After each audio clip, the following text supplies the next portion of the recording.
Tonight we enter a quiet museum room where one small clay tablet can disturb an enormous modern story. You stand beneath soft light while wedge-shaped marks cross a surface hardened thousands of years ago. These marks are not decoration, they are the remains of voices from ancient Mesopotamia, preserved in clay when entire cities vanished into dust. Scholars at Oxford, Yale, and other major research institutions have spent generations reconstructing this language from thousands of surviving tablets. Archaeologists working across ancient Mesopotamian sites have uncovered administrative lists, hymns, myths, legal records, prayers, and school exercises. Together, these texts reveal a civilization far more complicated than the simplified stories often repeated online. So, before you get comfortable, take a moment to like the video and subscribe, but only if you genuinely enjoy what I do here. And while you settle in, perhaps tell us where you are listening from and what time it is there. Now the room grows quiet again. You lean closer to the palette. The first surprise is simple. There is no single ancient book called the Anunnaki story. Instead, there are fragments. Some are broken tablets. Some are copies made centuries apart. Others come from different cities, written by scribes serving different temples and rulers. The gods appear within these texts, yet their roles are not always identical. That matters enormously. Modern retellings often begin with a neat assumption. They imagine that ancient Mesopotamians possessed one unified account explaining exactly who the Anunnaki were. The surviving evidence is far less tidy. Ancient scribes inherited traditions from earlier generations, then copied, adapted, expanded, and sometimes rearranged them. A divine name could appear in one composition with a certain function, then appear elsewhere within a different theological setting. You can almost picture the scribal room. Warm daylight enters through an opening high in the wall. A student presses a reed into damp clay while a teacher watches impatiently. Dust settles across baskets filled with tablets, and somewhere outside, sandals scrape across a courtyard. Nothing here feels like a secret laboratory. It feels human. Very human. The people producing these texts are administrators, priests, students, poets, accountants, and royal servants. Their writing belongs to societies organized around cities, temples, irrigation systems, farming estates, trade networks, and kingship. Records confirm that writing first develops in southern Mesopotamia largely through administrative needs. Early tablets count grain, livestock, labour, land, and goods long before literary mythology becomes common in written form. That historical setting changes the way you approach the gods. The divine world is not floating separately from ordinary life. Gods are connected with cities, fields, rivers, storms, fertility, political authority, craftsmanship, and the terrifying uncertainty of nature. Among these divine groups appears a name usually rendered in English as the Anunna. Later Akkadian traditions commonly preserve a related form known as the Anunnaki. Already translation becomes delicate. You are not moving between two modern languages with matching dictionaries. You're crossing thousands of years, several linguistic systems, changing religious traditions, and enormous gaps in surviving evidence. A cuneiform sign may represent a word. It may represent a sound. Sometimes it can represent both.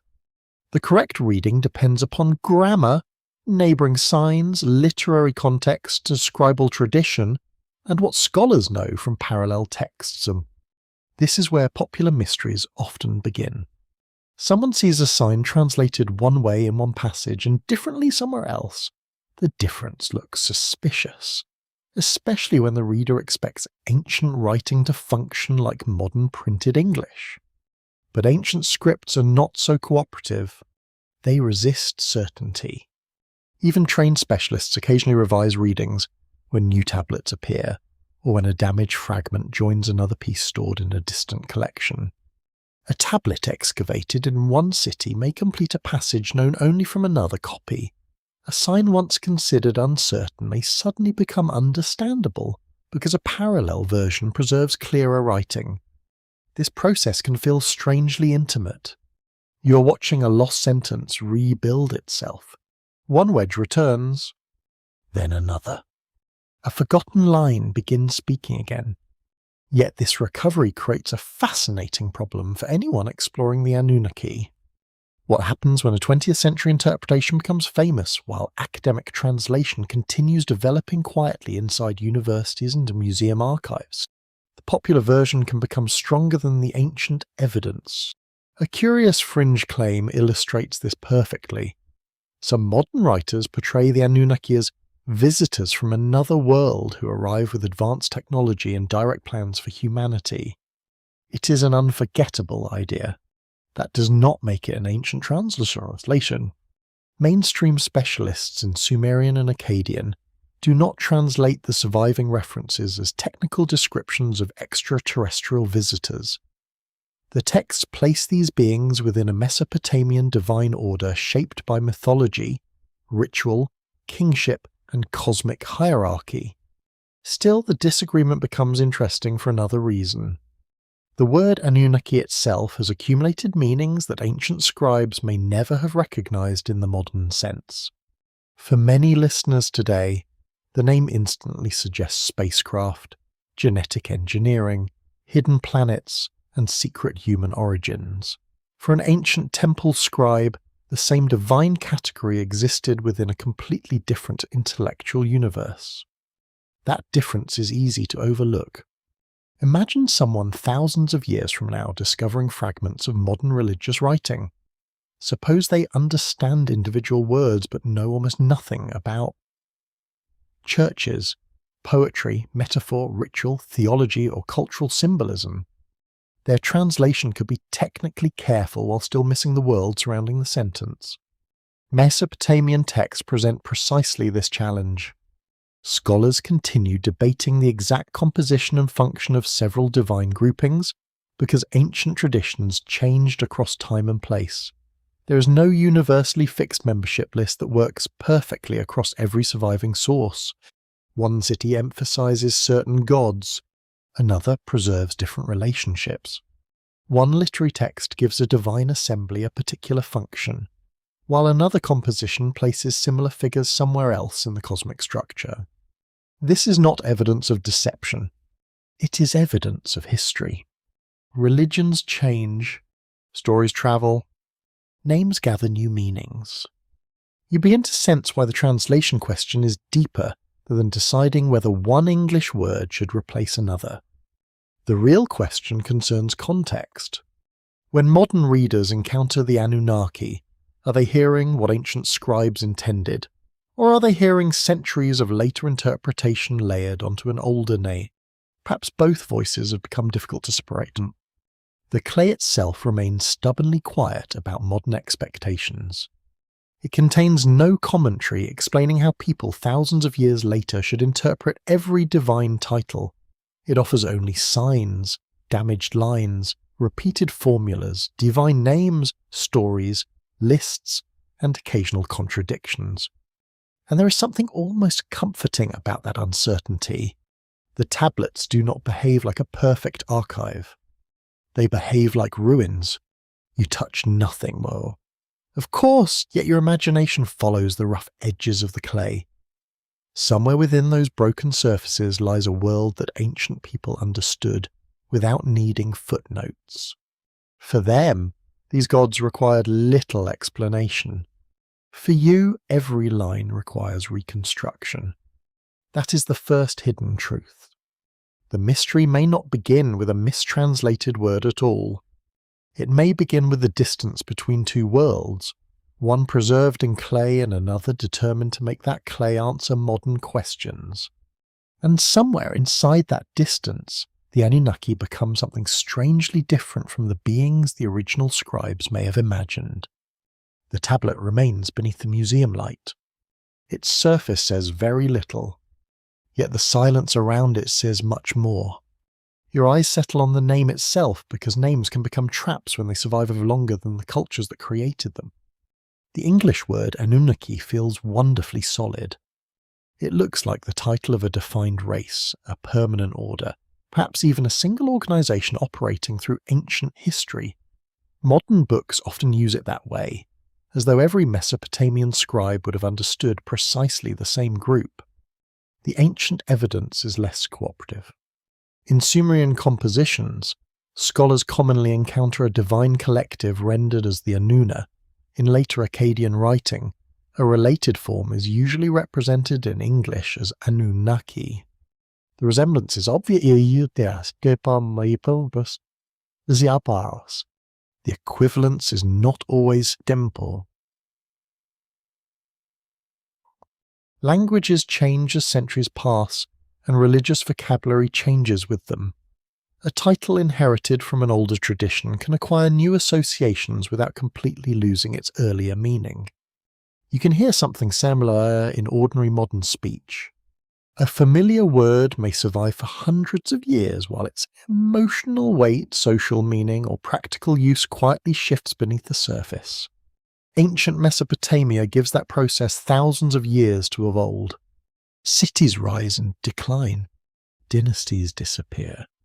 New populations enter the region. Scribes continue copying older compositions while speaking languages that earlier authors would not have recognized as their own. The divine names travel through all of this. That journey matters. Scholarly reference works maintained through major institutions such as the University of Pennsylvania describe the Anuna as a collective of Mesopotamian deities, rather than one permanently fixed family with identical membership everywhere. The basic fact is surprisingly important. Ancient sources do not provide a convenient membership card. Different compositions can associate different gods with the collective, and the number attached to the group can vary according to literary setting. Sometimes the term carries an impressive sense of divine authority. Elsewhere, it participates in a more particular cosmic arrangement. Later traditions can place figures associated with the group in settings that would surprise anyone expecting one simple definition. Your mind drifts through a temple courtyard at dusk. Oil lamps flicker against plastered walls. Incense hangs softly in the warm air, while a priest recites divine names whose relationships seem obvious to everyone listening. No one pauses to provide definition. No one imagines a reader thousands of years away. That missing explanation creates the modern problem. When an ancient text says that a group of gods gathers, judges, praises, determines, or witnesses, the original audience already understands the religious framework surrounding those actions. You inherit only the sentence. The surrounding assumptions are gone. This is why the name should not automatically be treated as a biological label. There is no strong textual reason to imagine that every appearance identifies one species in the modern scientific sense. Ancient religious categories usually operate through hierarchy, function, kinship, cult, geography, and storytelling rather than biological classification. That distinction sounds small. It changes almost everything. If you begin by assuming the Anunnaki are a species, every variation becomes a puzzle requiring explanation. If you begin by recognizing a flexible divine collective, those same variations become much less mysterious. The texts begin behaving like religious literature again. A curious fringe interpretation turns the flexibility into something quite different. Some alternative writers attempt to construct precise rosters of named Anunnaki, assigning fixed ranks and functions as though rebuilding the command structure of an ancient expedition. It creates an appealing sense of order. Unfortunately, surviving sources rarely cooperate with such precision. A divine figure can occupy several roles across different traditions. Genealogies can vary, titles overlap, and local theology can rearrange relationships according to the importance of a particular city. Ancient religion loves hierarchy. It does not always love consistency. Researchers at Oxford and Yale have long approached Mesopotamian mythology through comparison between manuscripts, literary traditions, historical periods, and archaeological contexts. This work shows why a divine collective cannot safely be isolated from the text containing it. The sentence matters. The century matters. The city matters. Even the genre matters. A hymn praising a city god is doing something different from a myth describing creation. A royal inscription serves another purpose, while a lexical list may preserve classifications without telling a narrative at all. The same divine name can therefore enter several different worlds. Open scholarly debate remains around the precise development of the collective and how particular local traditions influenced later understandings. Specialists can disagree over classifications, chronology, or relationships without disputing the existence of the underlying texts. That is an important kind of uncertainty. It is careful uncertainty. It grows from incomplete evidence rather than from secrecy. Imagine dozens of family photographs scattered across several ruined houses. Some people appear repeatedly, others only once, and several names have been written incorrectly by later relatives. You could reconstruct much of the family. You could not guarantee every relationship. Mesopotamian divine traditions often present a similar challenge, except the scattered material spans far longer than any human family album could survive. This is where translation and interpretation begin sliding apart.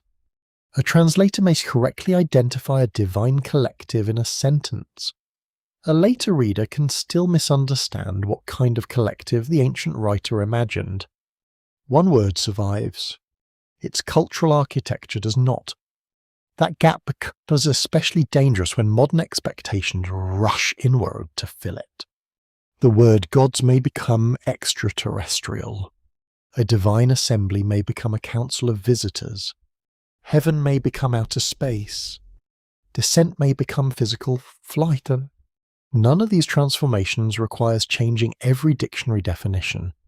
They can happen simply by changing the assumptions surrounding ordinary translated words. You begin to understand why the problem feels so elusive. A translation can appear familiar while the interpretation has quietly moved somewhere else. The clay never announces the moment. Neither does the English sentence.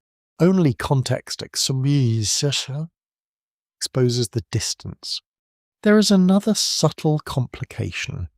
Mesopotamian scribes themselves were not preserving one frozen religion inherited unchanged from the earliest cities. They were participants in living traditions. A scribe copying an old composition could belong to a culture separated from its earliest form by centuries. Familiar names remained useful precisely because they could survive changing political and religious environments. Kings adopted ancient symbols. Cities promoted particular gods. Theological schools organized divine relationships. Older traditions were preserved, reshaped, and sometimes combined. You can almost feel the layers gathering. A name passes from one generation to another, like a stone carried from a ruined temple into a newer building. The stone remains ancient, but its surroundings are no longer the same. Perhaps this is why the Anunnaki question refuses to remain simple. The oldest forms do not offer a clean modern definition. The later forms do not preserve only one role. The collective changes because the world around it changes. This does not make translation useless. It makes translation more interesting. You are not decoding a label attached permanently to one group. You're watching a religious idea move across languages, cities, and centuries. That movement leaves traces. Some are clear, others remain uncertain. And in those uncertain spaces, modern imagination finds enormous freedom. Perhaps the most revealing question is not what the name secretly means. Perhaps it is why anyone expected one ancient name to mean exactly the same thing for more than 1,000 years. You hear the faint scratch of reed against wet clay. a small sound carrying an astonishing burden of meaning. The marks forming beneath the scribe's hand do not behave like ordinary letters. They belong to a writing system built from signs that can represent objects, ideas, sounds, grammatical elements, or several possibilities at once.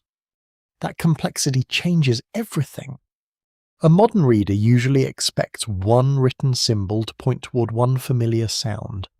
Cuneiform frequently refuses that comfortable arrangement, especially when ancient languages share the same inherited writing system.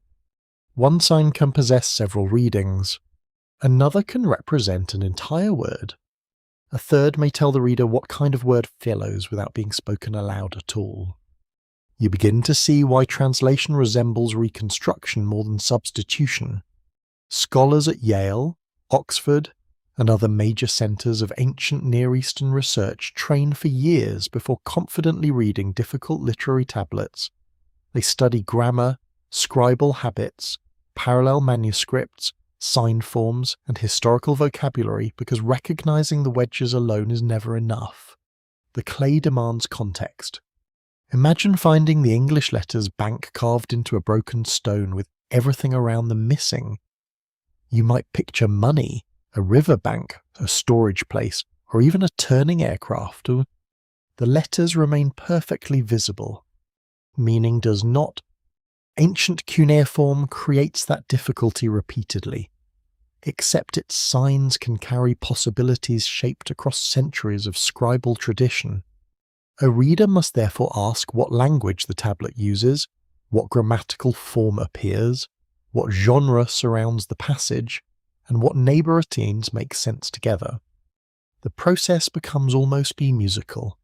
One sign suggests several possible notes. The sentence determines the melody. This feature sometimes surprises modern audiences because photographs of tablets appear wonderfully definite. Every wedge seems fixed, permanent, almost mathematical against the clay. Yet permanence of shape does not guarantee permanence of meaning. A sign could be borrowed from an older writing tradition and used for its sound rather than its original idea. Another could preserve an ancient spelling convention long after spoken language had changed. Scribes were comfortable with this. You are the stranger. Your fingers imagine the cool weight of a school tablet resting in your palm. Nearby, a teacher watches a student copy lists of signs again and again, learning readings through repetition rather than modern alphabetic simplicity. Archaeology confirms that a Mesopotamian scribal education relied heavily on lexical lists and copying exercises. Thousands of surviving school tablets reveal students practicing vocabulary, signs, names, calculations, and literary passages. The classroom could be unforgiving. A crooked wedge might earn correction. A misunderstood sign could spoil an entire line. Yet these exercises also preserved knowledge for later generations, including the very tools modern scholars use to recover lost meanings. Some lexical lists resemble ancient dictionaries, although they rarely behave like modern ones.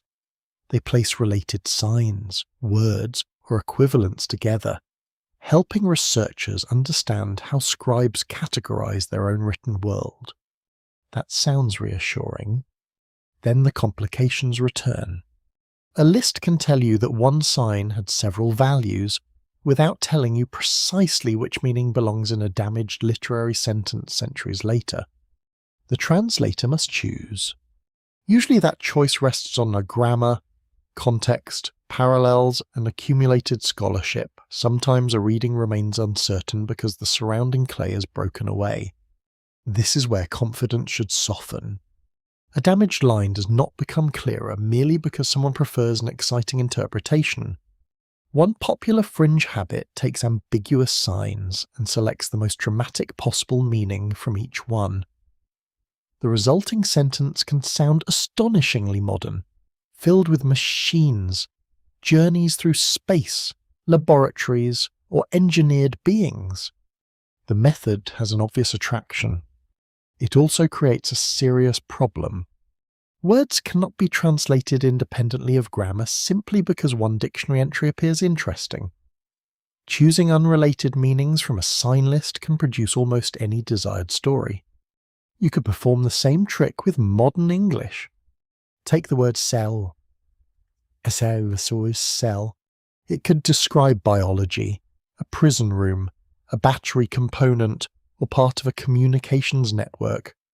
A future translator selecting whichever definition feels most mysterious could transform a biology textbook into a manual about prisoners operating electrical towers.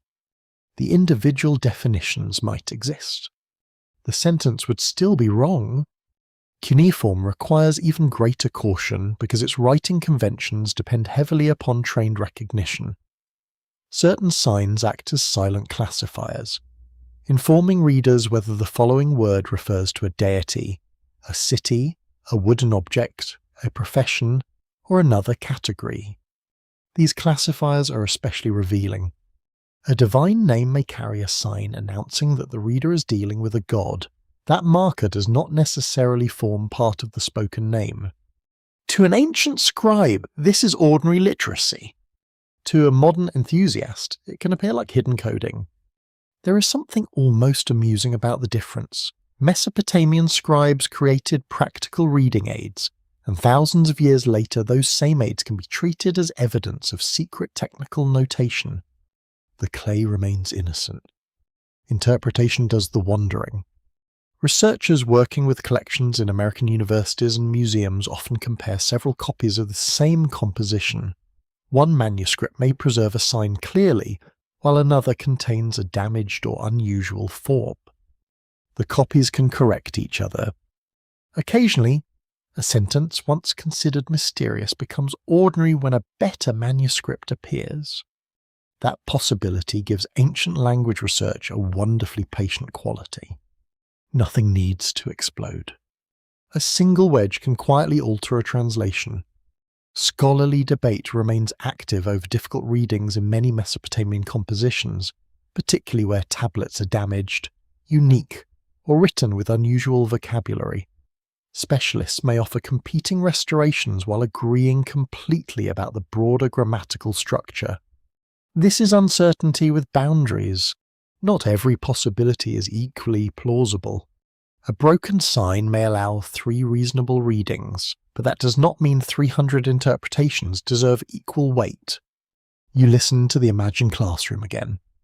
Clay taps softly against a wooden surface. Students repeat sign values while sunlight warms the courtyard walls, and an instructor moves between them with the weary patience of teachers everywhere. They are learning a system built on memory. Hundreds of signs must become familiar. Multiple readings must become instinctive. Literary expressions must be recognized. The written tradition depends upon specialists capable of seeing relationships invisible to untrained eyes. This explains another modern misunderstanding. Cuneiform sometimes looks like a code because most people cannot read it. But difficulty is not secrecy. A medieval medical manuscript can appear mysterious to someone unfamiliar with Latin script and historical medicine. Its obscurity comes from distance, training, and lost context rather than intentional concealment. Ancient Mesopotamian writing presents the same temptation on a grander scale. The stranger the signs appear, the easier it becomes to imagine extraordinary messages hidden inside them. Yet the most fascinating truth may be more subtle. Cuneiform already contains layers without needing hidden technology. A sign can preserve an older language inside a newer text. A spelling can reveal scribal education. A classifier can expose how ancient minds sorted the fine world. Even silence has structure. When a sign is not pronounced, it may still guide meaning. When a word is written unusually, it may preserve tradition rather than error. When several readings compete, the surrounding sentence becomes the judge. You begin to understand why translation is never merely opening a dictionary and replacing one word with another. It is an act of disciplined listening. The translator listens for grammar beneath broken clay, for scribal conventions beneath unfamiliar shapes, and for cultural expectations that vanished with the people who understood them naturally. Every wedge offers possibilities.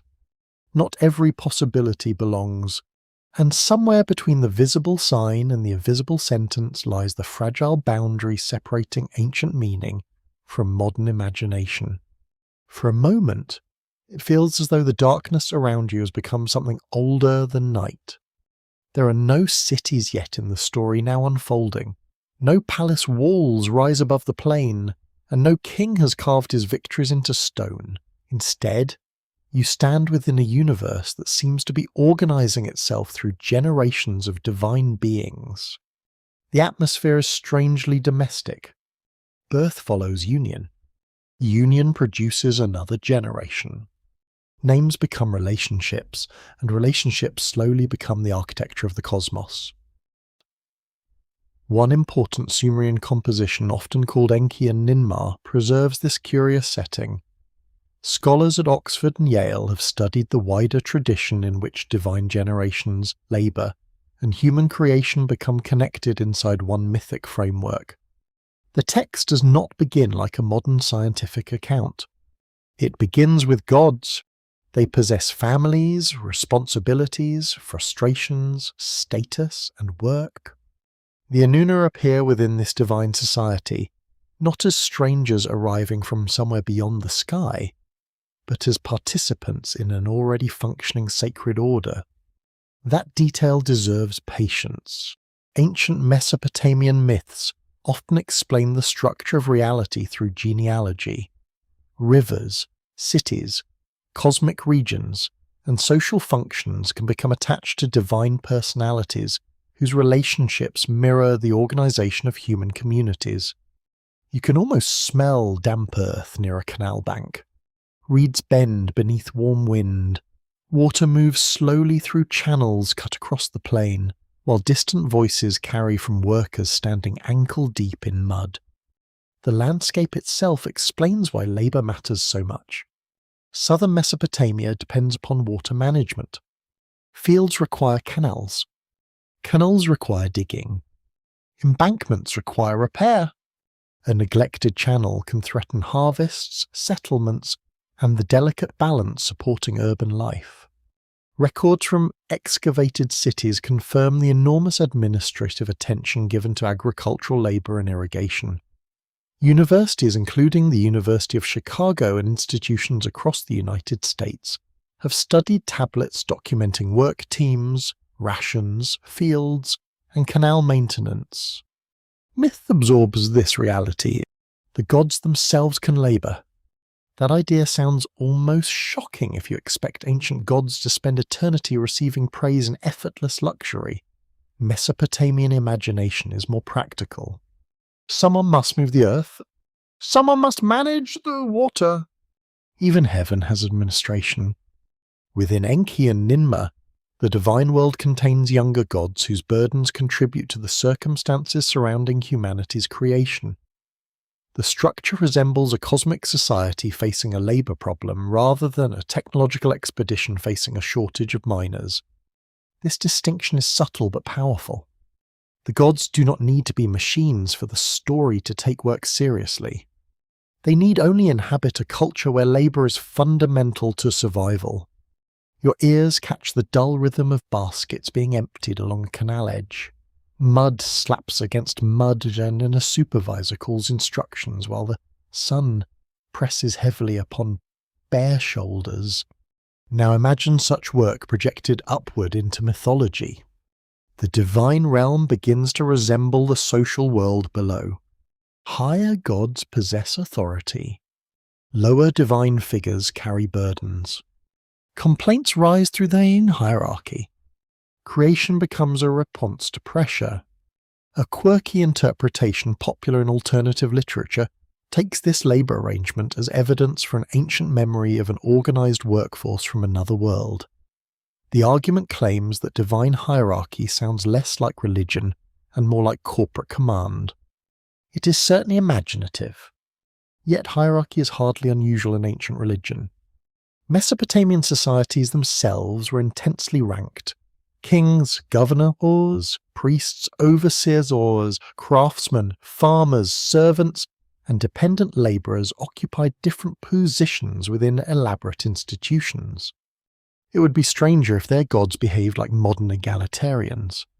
Ancient people often imagined heaven using familiar social patterns. Royal courts inspired divine councils. Temple estates shaped sacred economies. Human administration offered language for cosmic administration. That does not make the myths uninteresting. It makes them deeply revealing. You're hearing a civilization describe existence through the structures it understands best. There is also a more delicate puzzle surrounding the divine generations. Scholars continue to debate how particular passages should be placed within the wider development of Mesopotamian creation traditions. Some compositions survive in later manuscript copies, leaving researchers to ask how much of their theology reflects earlier Sumerian ideas and how much reflects later scribal shaping. This question matters because myths are not fossils. They can remain alive for centuries. A story copied in a school may preserve ancient material while also carrying the assumptions of the period in which the copy was made. No single manuscript can always tell you precisely when every element entered the tradition. The problem grows more intriguing when divine names are grouped together. The Anunna can appear as a collective within a broad cosmic structure, yet the texts do not consistently stop to explain exactly when every member came into existence. Modern readers want a clean origin scene. Ancient poets often assume familiarity. That silence opens a tempting door. Some enthusiasts treat the absence of a detailed birth account as evidence that the Anunna were never truly gods born within Thindian mythology. They suggest that the texts avoid explaining their origin because these beings arrived from elsewhere. But absence is not confirmation.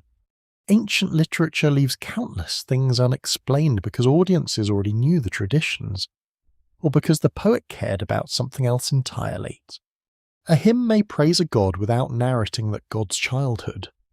A royal inscription may invoke divine support without explaining divine genealogy. A creation poem may focus on labour without describing every generation equally. The missing explanation can feel mysterious only because you expect the text to answer your question. The ancient scribe may have been answering another.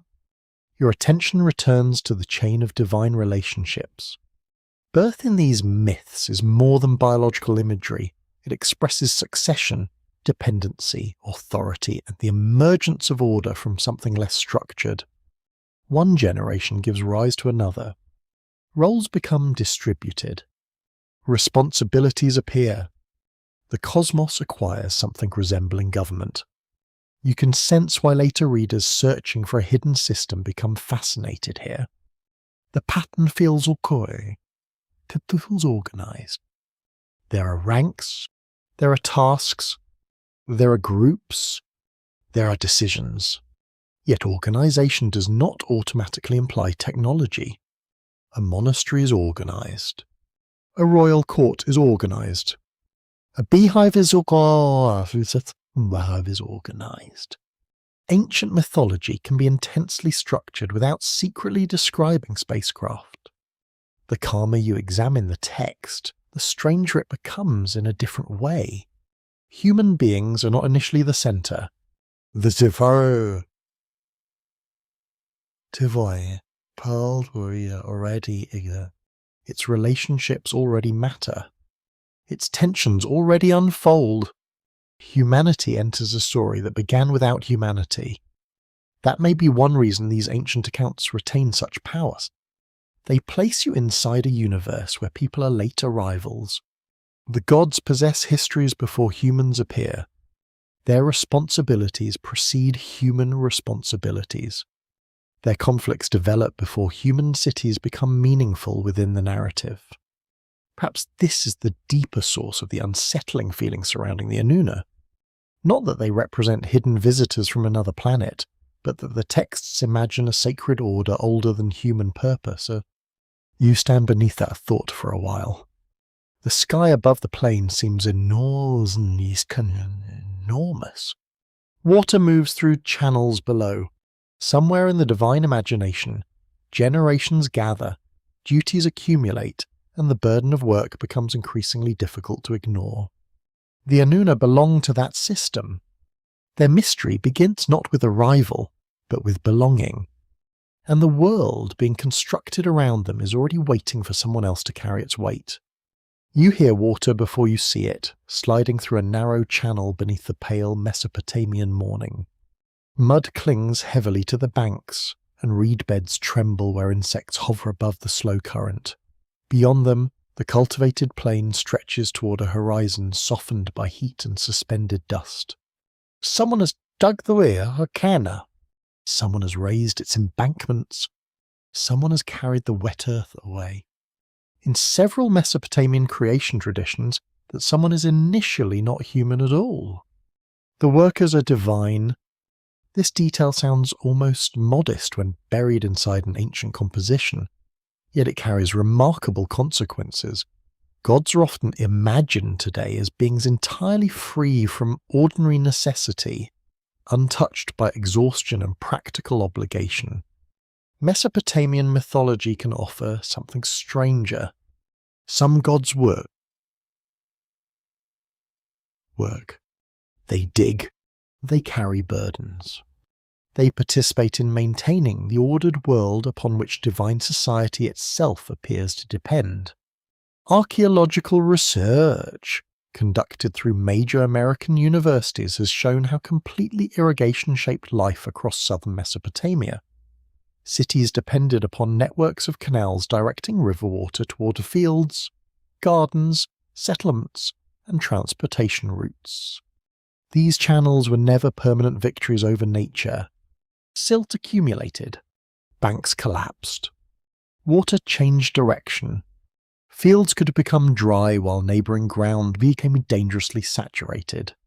Maintenance required organised labour on a tremendous scale. You can feel the wooden handle pressing into hired hands as workers cut through heavy soil. Baskets fill with mud, shoulders bend beneath weight, and supervisors measure progress beneath an unforgiving sun as, for ancient listeners, such labour required no explanation. They knew it intimately. What becomes extraordinary is mythology placing divine beings inside a similar burdened world. One important Mesopotamian tradition describes gods undertaking an exhausting work before human beings assume responsibility for much of that labour. The precise divine groups differ between compositions, especially across Sumerian and later Akkadian literary traditions. That distinction is crucial. Not every labouring god should automatically be identified as an Anunnaki member in every surviving account. Modern retellings often compress several myths together. The result creates one smooth narrative in which the Anunnaki arrive, labour, rebel, and manufacture humanity. Ancient texts preserve something much less uniform, with related themes appearing through different compositions and theological arrangements. The labour motif remains real. Its interpretation requires care. You imagine a sacred workforce operating beneath divine authority, perhaps digging channels that establish order within the world. Their task is exhausting enough that work becomes more than background detail. It becomes a crisis. That crisis reveals how closely mythology can reflect social experience. Temple institutions controlled substantial agricultural resources, and surviving administrative tablets record workers receiving grain, oil, wool, and other allocations. Labour could be measured through days, tasks, teams, and expected outputs. Ancient bureaucracy was wonderfully thorough. Even eternity seems to require paperwork. When mythology describes gods carrying burdens, the imagery therefore speaks to people accustomed to organised work systems. A divine hierarchy could resemble familiar institutions without representing a literal memory of advanced industrial existence. Still, the resemblance can feel eerie. A group works for higher authorities. Their burden becomes unbearable. A solution must eventually be found. To modern ears, that can sound almost like an account of workforce replacement.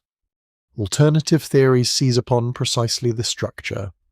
Some writers argue that gods performing physical labour make little sense within religion, so the figures must represent misunderstood flesh and blood beings. Canal work becomes industrial extraction. Divine hierarchy becomes command structure, and humanity becomes engineered labour. The interpretation possesses narrative elegance. The actual text creates complications. Canals, agricultural work, earth-moving, and divine service belong naturally within the Mesopotamian environment. Nothing requires replacing those familiar concerns with hidden mining operations or technologies absent from the surviving passages. Gold creates an especially revealing example. Later popular stories sometimes claim that non-human visitors needed enormous quantities of gold and created humans specifically to extract it. The famous claim has become so widely repeated that many people assume it appears directly on Sumerian tablets. It does not appear in that familiar form. Mesopotamian texts certainly mention precious metals. Gold belonged to royal wealth, temple decoration, diplomacy, luxury exchange, and craftsmanship. Yet this does not establish a creation narrative involving extraterrestrial demand for atmospheric or technological purposes. The difference is enormous. A civilization possessing a word for gold is not automatically describing a planetary mining mission. You hear another basket strike the ground. Wet soil spills across the bank. The ancient scene becomes more interesting when you stop forcing modern machinery into it. Divine labour itself raises a philosophical question that is both quieter and more unsettling. Why would gods need work performed? If divinity controls nature, why should cosmic order require effort? Mesopotamian religion does not always resolve that tension according to modern expectations. Gods govern a structured universe filled with duties, boundaries, offices, rituals, and relationships. Power does not eliminate responsibility. Authority may actually create it. A king possesses enormous status, yet kingship requires judgment, warfare, construction, ritual, taxation, and administration. The highest earthly office is powerful precisely because it carries obligations. Divine society can mirror that principle.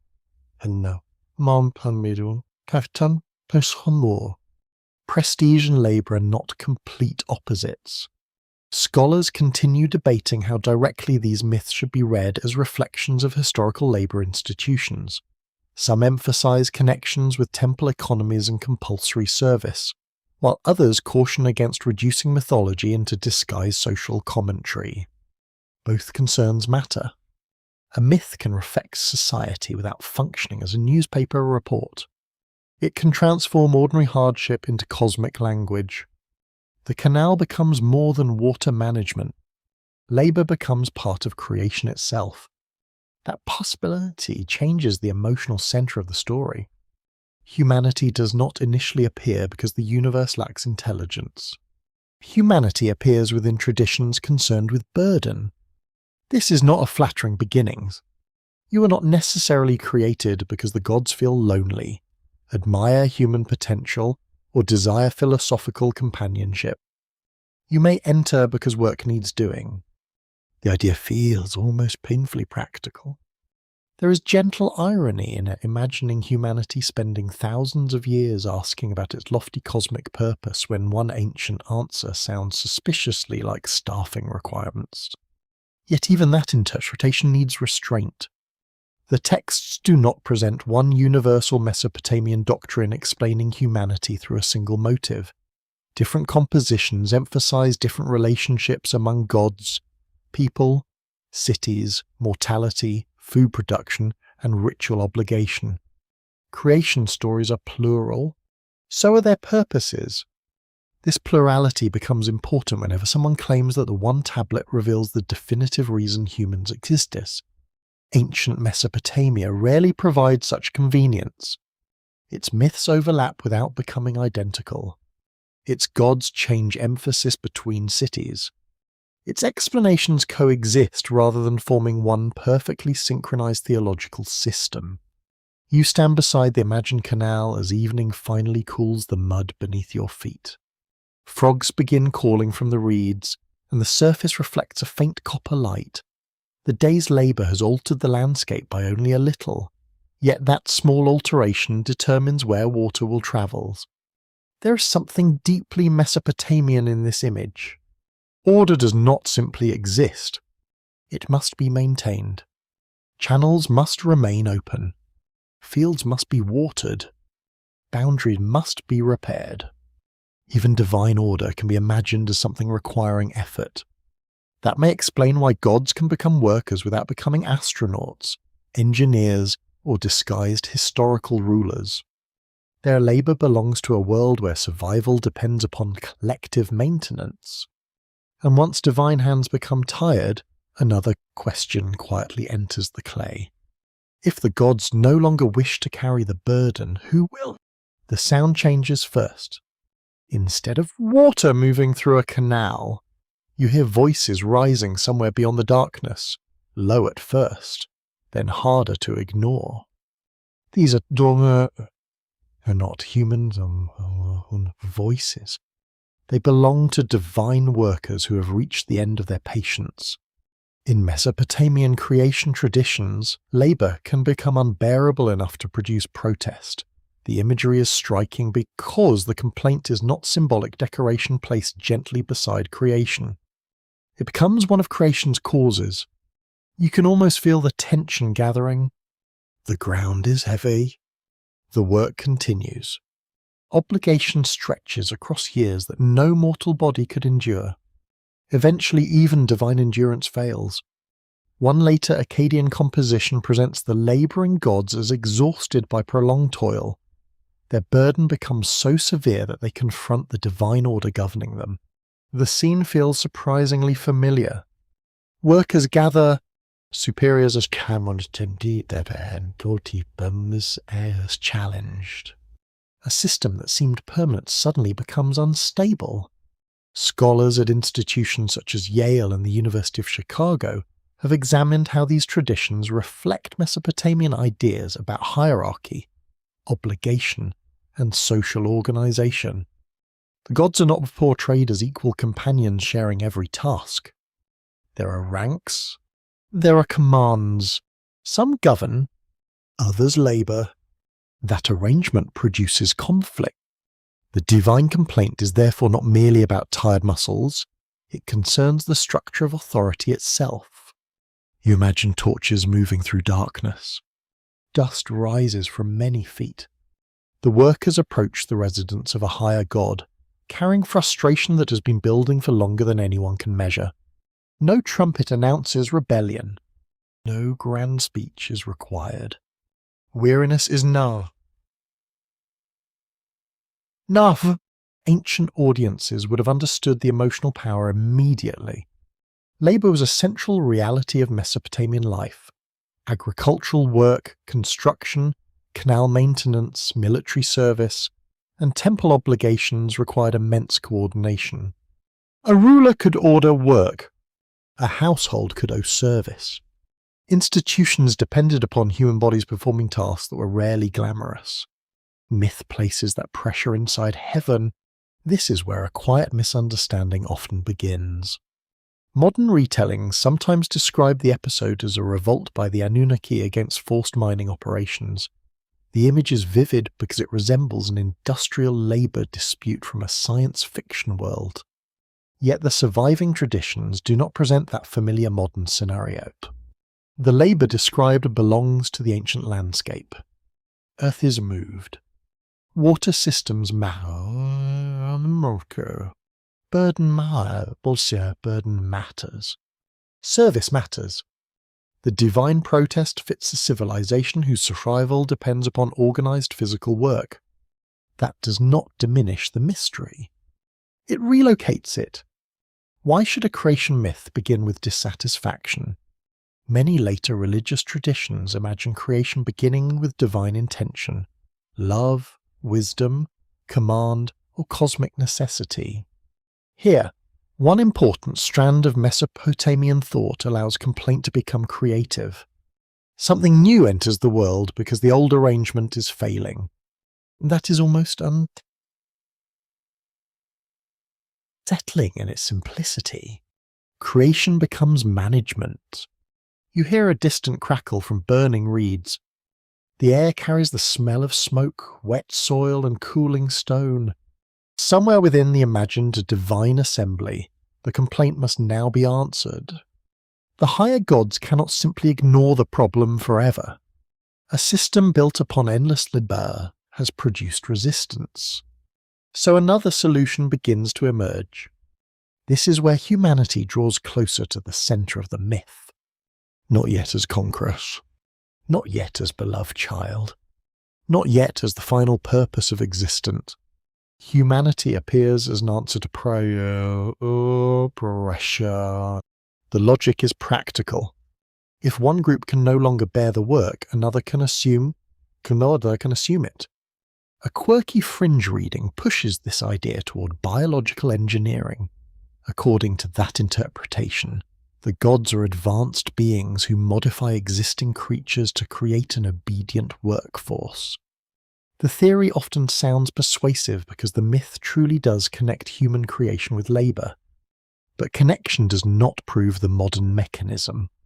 Ancient myths regularly describe creation through clay, divine substance, birth imagery, spoken command, or craftsmanship without implying laboratory procedures.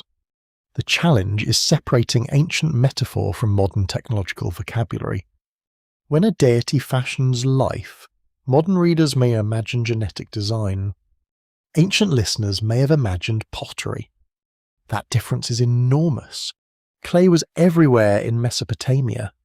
Houses depended upon it. Tablets preserved writing through it. Bricks formed walls from it. Containers, figurines, seals, and ordinary objects emerged from shaped earth. A god forming humanity from clay therefore belongs naturally within the material imagination of the region. No microscope is required. A potter's hand is enough. The same principle applies to divine blood in later creation traditions. Modern alternative interpretations sometimes describe blood as encoded genetic material, turning ritual language into biotechnology. Yet blood in ancient religion commonly represents life, identity, kinship, sacrifice, and sacred power. The symbolic field is already rich. Technology is not necessary to explain why it matters. Still, scholars debate the relationship among different Mesopotamian creation accounts and how their labor motifs evolved over time.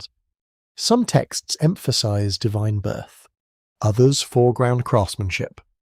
Later traditions can combine divine flesh, blood, clay, and labor in ways that do not perfectly match earlier Sumerian compositions. Researchers continue asking how these ideas move between languages and scribal schools. That debate is genuine. It does not require imagining deliberate suppression. Texts change when cultures preserve them. A story can be translated while also being adapted. A divine role can become clearer in one period and more obscure in another. A motif can survive while its surrounding theology shifts. This creates a more interesting historical mystery than simple mistranslation. The problem may be transmission. Imagine a story copied across hundreds of years. Each generation understands most of it. Each generation also inhabits a different political world, hears different languages, and worships within changing institutions. Words remain. Emphasis moves. One community remembers a labor crisis as cosmic order. Another emphasizes divine authority. Another focuses on human service. The result is not a single story corrupted at one identifiable moment. It is a tradition slowly taking shape. You can sense how dangerous it becomes to combine every surviving version into one seamless modern narrative. A detail from one composition joins a divine name from another. A labour protest from a later tradition is placed beside an earlier genealogy. A creation method appears next to a separate cosmic hierarchy.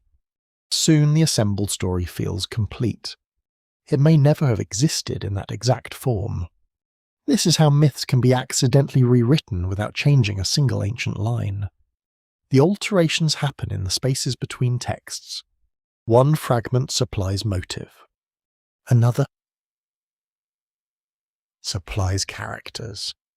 A third supplies imagery. Modern interpretation supplies continuity. The final story seems ancient because every ingredient is ancient. The recipe is modern. You listen again to the divine complaint. There is no need to make it louder than the tablets allow. Its quiet power comes from recognition.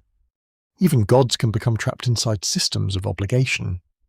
Even sacred order can create exhaustion. Even creation can be this because something has gone wrong. Perhaps ancient listeners found comfort in that idea. Their own burdens were not meaningless accidents. Labour belonged to the deepest structure of existence. Perhaps they found it troubling instead. If even gods resist endless work, what does that say about human duty? The texts offer no simple emotional answer.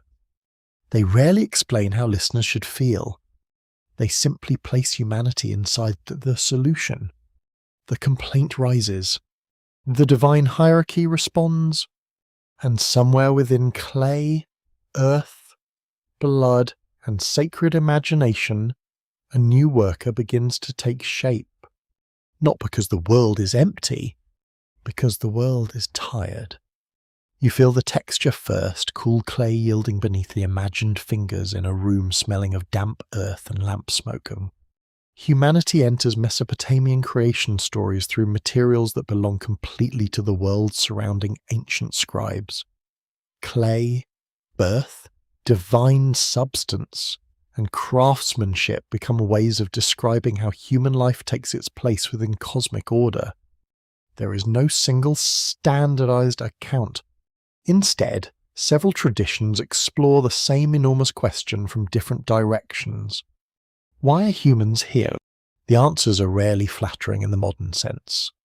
Human beings do not always appear as the center of creation, nor as perfect creatures designed simply to admire themselves.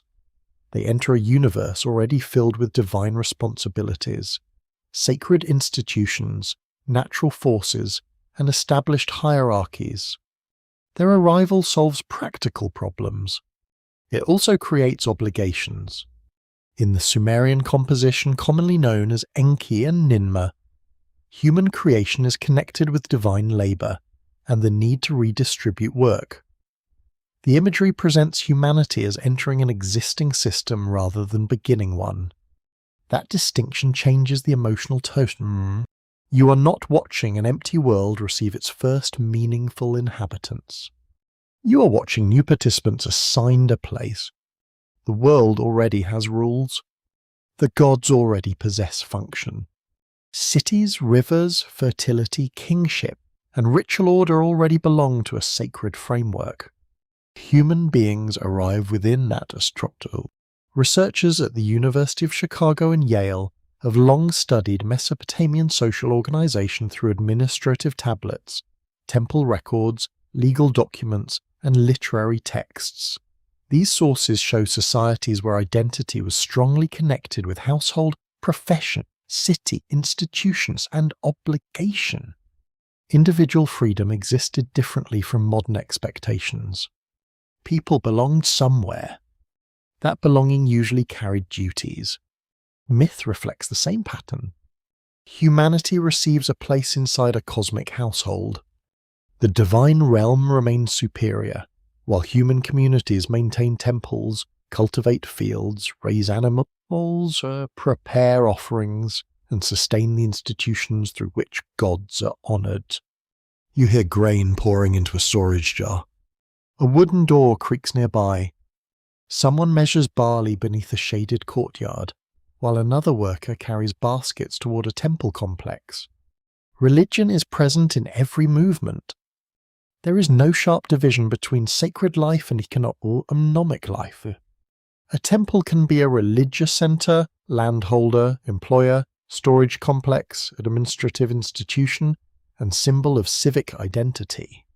Serving the gods therefore means more than kneeling before an altar. It can mean keeping the city alive. This is where a modern phrase such as created as slave can become misleading. Ancient texts certainly connect human existence with service. They can describe people taking over burdens associated with divine labor. But slavery is a specific social institution, and divine service covers a much broader field of meaning.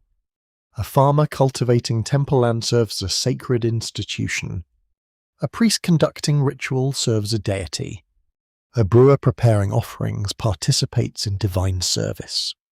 A king building a sanctuary presents himself as serving the gods while ruling thousands of people.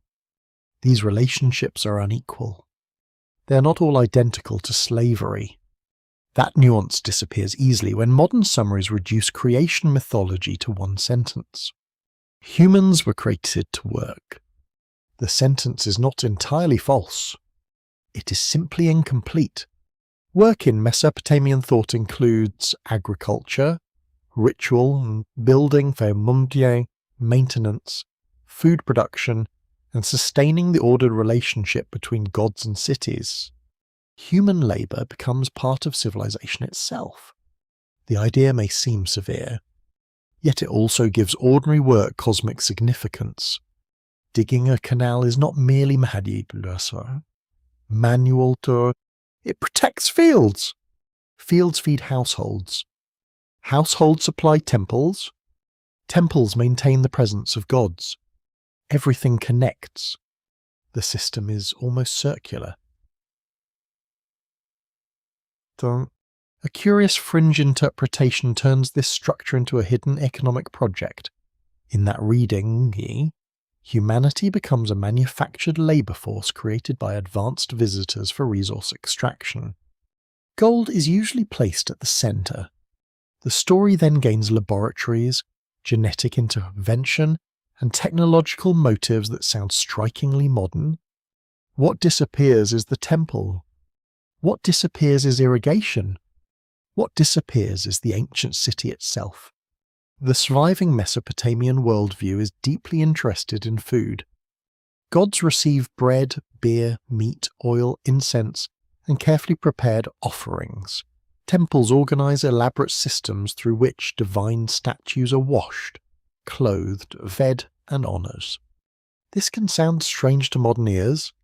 Why would powerful gods require meals? The ritual logic is not simple hunger. Offerings sustain relationship, a hierarchy, gratitude, and sacred presence. They establish proper order between human communities and the divine powers believed to protect them. A god's temple is treated almost like a royal household. Servants prepare necessities. Musicians perform. Priests conduct ceremonies. Administrators manage resources. The divine world and human economy meet inside ritual. This provides a remarkably different picture of humanity's purpose. People are not merely labor units. They are maintainers of sacred order. Their work transforms raw landscape into inhabited civilization. Fields replace marsh. Canals carry water. Bricks become walls. Temples rise above settlements. Offerings cross thresholds between human and divine spaces. Creation continues through human activity. Perhaps this helps explain why Mesopotamian kings repeatedly boast about building. A ruler may describe restoring temples, digging canals, strengthening walls, or bringing prosperity to the land. These actions are political achievements, yet they are also presented as religious duties. Civilization itself becomes sacred maintenance. You can almost hear chisels working against stone while workers shape bricks nearby. The king's inscription praises divine favor, but thousands of anonymous hands make the project possible. Their names rarely survive. Their labor does. This creates a quiet irony inside creation mythology. Humans may be introduced partly to relieve divine burdens, yet human civilization immediately produces burdens of its own. Fields must be planted. Walls must be repaired. Taxes must be collected. Offerings must be prepared. Armies must be supplied. Canals must be cleared. The work never truly disappears. It changes hands. Scholars continue debating how literally ancient audiences understood different creation motifs and how mythology interacted with temple ideology. Some researchers emphasize social reflection, while others stress theology, ritual symbolism, or literary tradition. No single interpretation explains every text. That uncertainty matters because the temptation to find one hidden purpose remains powerful. Modern readers often ask for the real reason humanity was created. Mesopotamian literature answers with several voices. One tradition emphasizes labor. Another highlights mortality. Another focuses upon divine image, wisdom, kingship, or maintaining cultic order. The ancient world does not provide one universal mission statement. Perhaps that is why the texts remain so compelling. They refuse simplicity. You stand beside a temple wall as evening gathers over the city. Smoke rises from cooking fires. A bell sounds somewhere inside the sanctuary. Workers leave storage rooms while priests prepare offerings under dim lamps. Nothing in this scene resembles a distant mining colony. Yet the arrangement is still strange enough. Human beings live inside a world they did not design. They serve powers older than themselves. Their survival depends upon maintaining an order believed to stretch beyond ordinary sight. Perhaps the unsettling question is not whether humanity was engineered for hidden industry. Perhaps it is whether ancient people imagined freedom at all in the way modern people do. To them, existence may have meant belonging to a network of obligations extending from household to city, from city to temple, and from temple to heaven. You are not outside that system. You are born into it. You work within it. And through your labour, the fragile human world continues to hold together. The scent of warm bread reaches you from somewhere inside the temple courtyard. Nearby, beer rests in large jars, dates lie arranged in baskets, and fresh water waits beside carefully prepared vessels. A priest moves quietly between rooms while servants carry food toward a place ordinary visitors rarely enter. At the centre stands the divine image. To modern eyes, it may appear to be a statue. To ancient worshippers, the matter is more complicated. The image represents a divine presence established within the city, surrounded by attendants, offerings, clothing and music, incense, and ritual care. The temple is not simply a hall where people gather once each week. It is a household. More precisely, it is the household of a god. This idea transforms the meaning of human service. When Mesopotamian texts describe people serving divine powers, they do not necessarily imagine endless lines of prisoners performing meaningless tasks. Service includes feeding sacred institutions, maintaining buildings, preparing ceremonies, cultivating land, managing livestock, and supporting festivals. You can hear pottery touching stone. Someone pours liquid into a smaller vessel while another servant sweeps dust from a threshold. Beyond the walls, sunlight spreads across fields that belong partly to the economic world surrounding the sanctuary. The temple reaches far beyond its doors. Archaeological records and administrative tablets studied by researchers at the University of Chicago, Yale, and other major institutions show that some temples controlled substantial resources. They could possess agricultural land, herds, workshops, storage facilities, and networks of dependent workers. Religion and economy overlap. That sounds strange only because modern habits often separate them. For a resident of ancient Mesopotamia, a temple could be simultaneously sacred, political, economic, and social, grain arriving at its storehouses could become rations, offerings, wages, seed, or reserves. A sheep might belong to ritual preparation. Wool might enter a workshop. Oil could illuminate lamps or serve ceremonial purposes. Every object moves through several worlds at once. This helps explain why the phrase serving the gods can be misunderstood so easily. A modern reader may hear submission alone. An ancient listener could hear participation in order. The distinction does not erase. Res inequality. Temple institutions could command labour, collect resources, and reinforce social hierarchy. Ancient life was not a peaceful arrangement of equal participants cheerfully carrying baskets beneath the sun. Power mattered deeply. So did dependence. Yet service belonged to a larger concept of maintaining relationships between human communities and divine authority. The gods protect cities. The cities honour gods. The arrangement is reciprocal, although never equal. A divine patron may be asked to bring fertility, military protection, healthy livestock, successful harvests, and political stability. In return, the community maintains the deity's house and cult. Nothing about this resembles an ordinary commercial contract. It is sacred obligation. You step deeper into the imagined sanctuary. The light becomes softer. Walls block the noise of the street, and incense slowly changes the smell of the air. Somewhere a musician begins playing for a ritual audience that includes a presence no human eye can verify. The ceremony has purpose. Food placed before a divine image may later be distributed through human channels, but the ritual presentation matters first. The offering recognizes hierarchy and establishes proper attention toward the being. Bread becomes more than food. It becomes relationship. This is one reason ancient creation traditions connect human existence with feeding or serving divine beings. The imagery reflects an entire sacred economy where offerings define the relationship between heaven and city. A modern summary can make this sound bizarre. Why would gods create humans because they need dinner? Ancient theology is rarely that simple. Feeding the gods expresses maintenance of divine presence rather than ordinary biological hunger alone. Ritual acts give structure to the invisible relationship upon which the city believes its survival depends.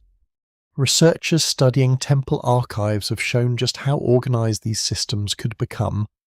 Lists record commodities with astonishing precision, demonstrating that sacred institutions required administrators as much as priests. Someone counts the grain. Someone records the sheep. Someone supervises workers. Even holiness requires storage rooms. There is gentle humour in imagining celestial order depending upon a clerk who has misplaced a barley tablet. Yet that mixture of sacred purpose and practical administration is deeply Mesopotamian. The gods inhabit a managed world. So do humans. A quirky fringe interpretation sometimes treats offerings as evidence that the supposed Anunnaki were physical visitors requiring ordinary nourishment from human populations. Food rituals are then described as memories of supplying an elite foreign group.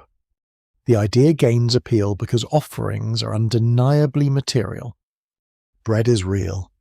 Beer is real. Animals are real. But material ritual does not prove material gods. Religious traditions throughout history have offered physical objects to invisible or transcendent beings. The existence of food on an altar reveals what worshippers believed and practiced, not the biological requirements of whoever received their prayers.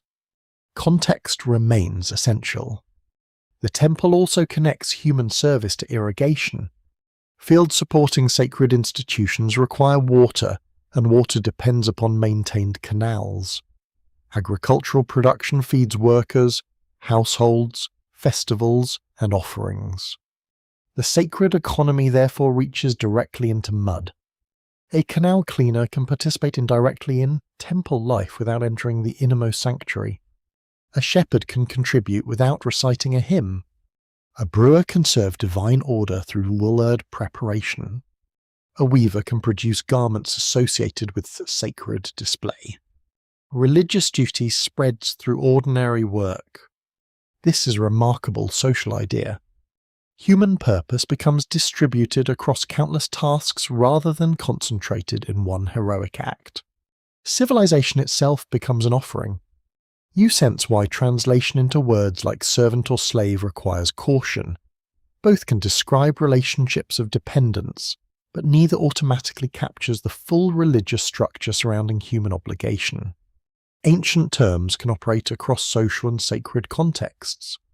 A king may call himself the servant of a deity while commanding armies and receiving tribute from entire regions.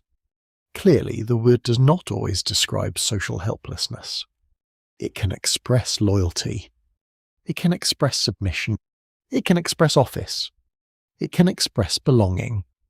Meaning depends upon who serves whom, where the phrase appears, and what kind of text preserves it. Scholars still debate the balance between genuine religious devotion and institutional ideology within these systems. Some emphasize sincere belief in reciprocal divine care, while others examine how temples and rulers use sacred language to organize resources and legitimate authority. Both dimensions can exist together. People can believe deeply while institutions accumulate power.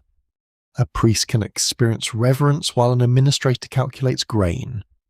A king can worship sincerely while using divine approval politically. Human societies are rarely tidy. Ancient ones were no exception. The temple courtyard slowly darkens. Workers carry empty baskets away while lamps begin glowing beside doorways. The last offering vessels are arranged carefully, and the smell of bread fades beneath heavier incense. You begin to understand why human service cannot be reduced to one dramatic claim. It includes food, water, maintenance, music, agriculture, administration, craftsmanship, ritual, and loyalty. This is not a single occupation. It is a civilization shaped around sacred obligation. The gods sit at the symbolic center, but human hands keep the structure functioning. Perhaps that is the quieter meaning hidden inside these creation traditions. Humanity does not merely replace divine workers. Humanity inherits responsibility for maintaining an ordered world. Fields must remain fertile. Temples must remain supplied. Rituals must continue. Cities must endure. And beneath every magnificent divine title stands someone carrying grain through a dusty courtyard, quietly keeping the universe in place.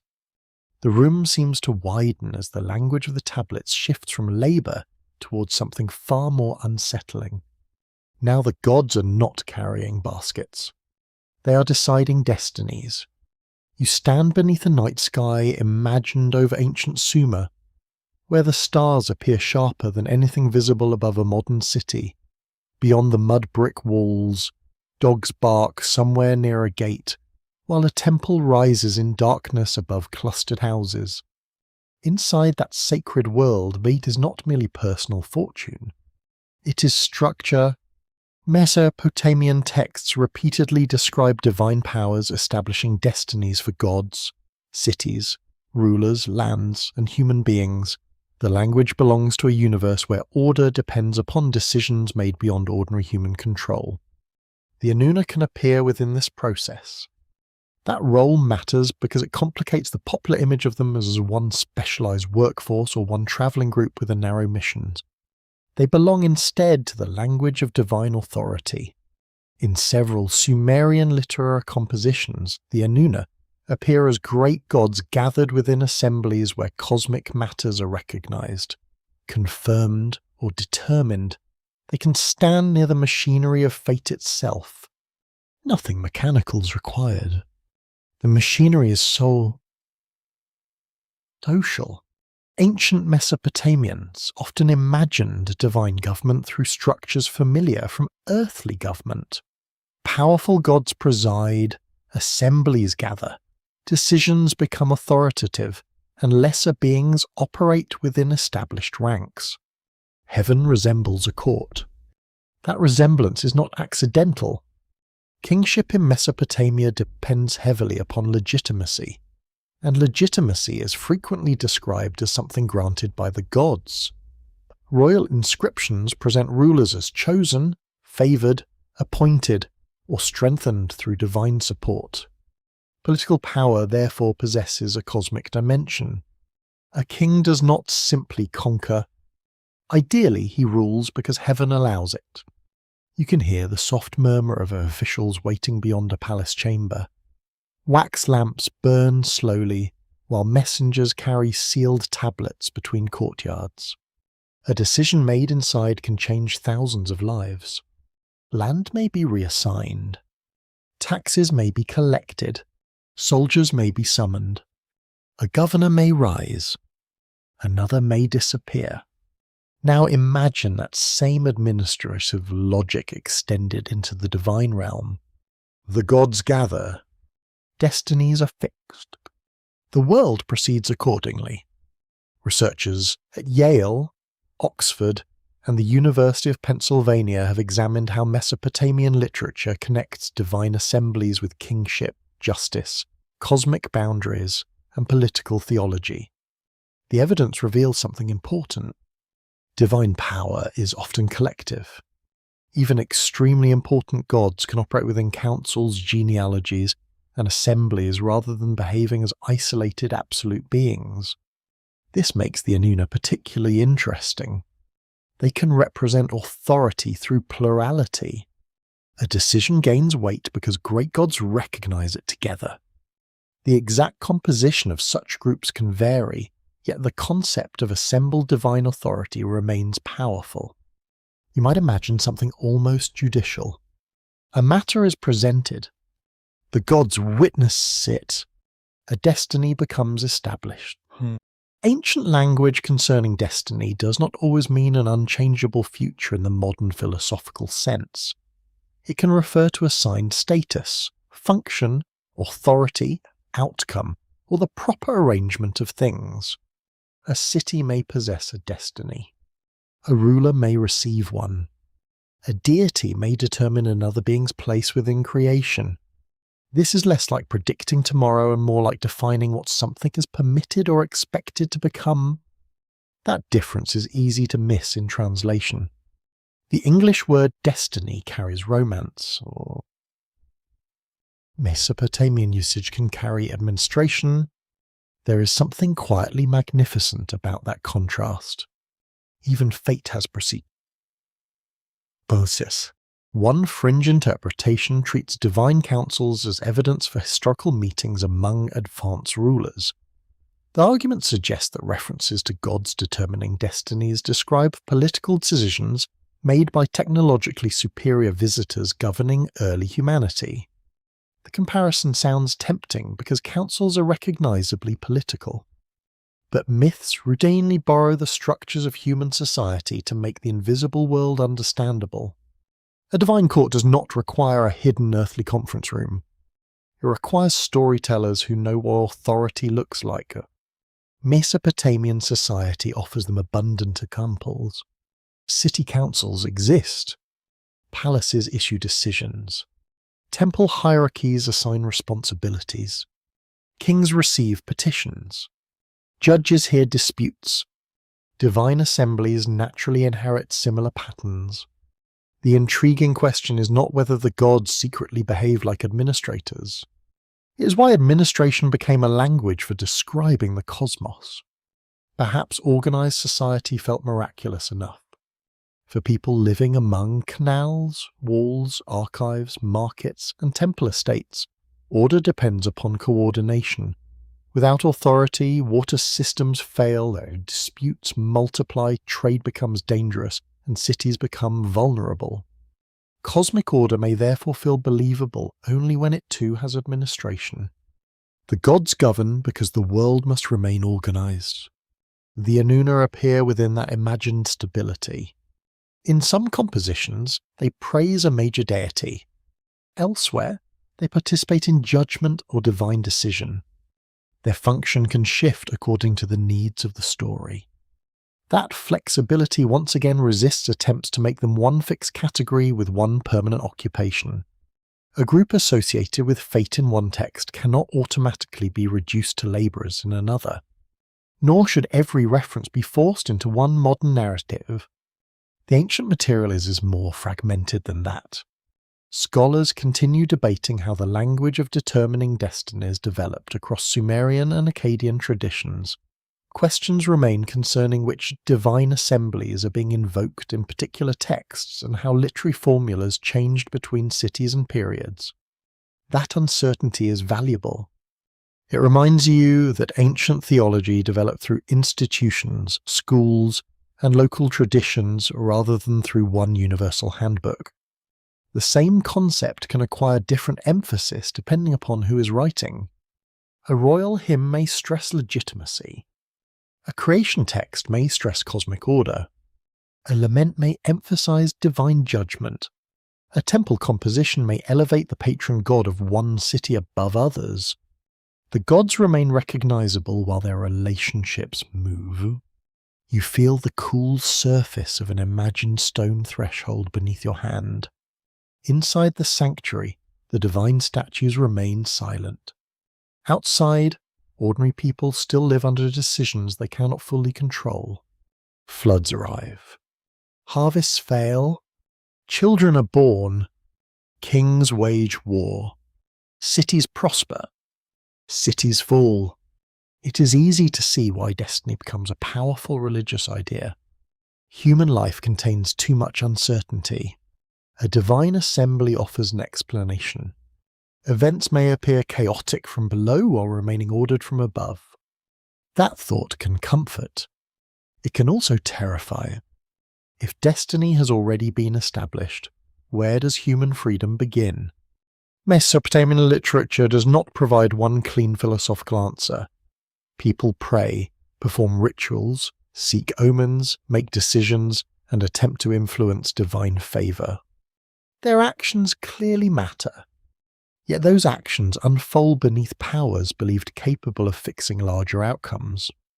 The tension remains unresolved. Perhaps that is intentional. Human beings act because they must. The gods determine because they can. Between those two truths lies the anxiety of ancient life. The Anuna belong to that anxiety more naturally than to any modern technological legend.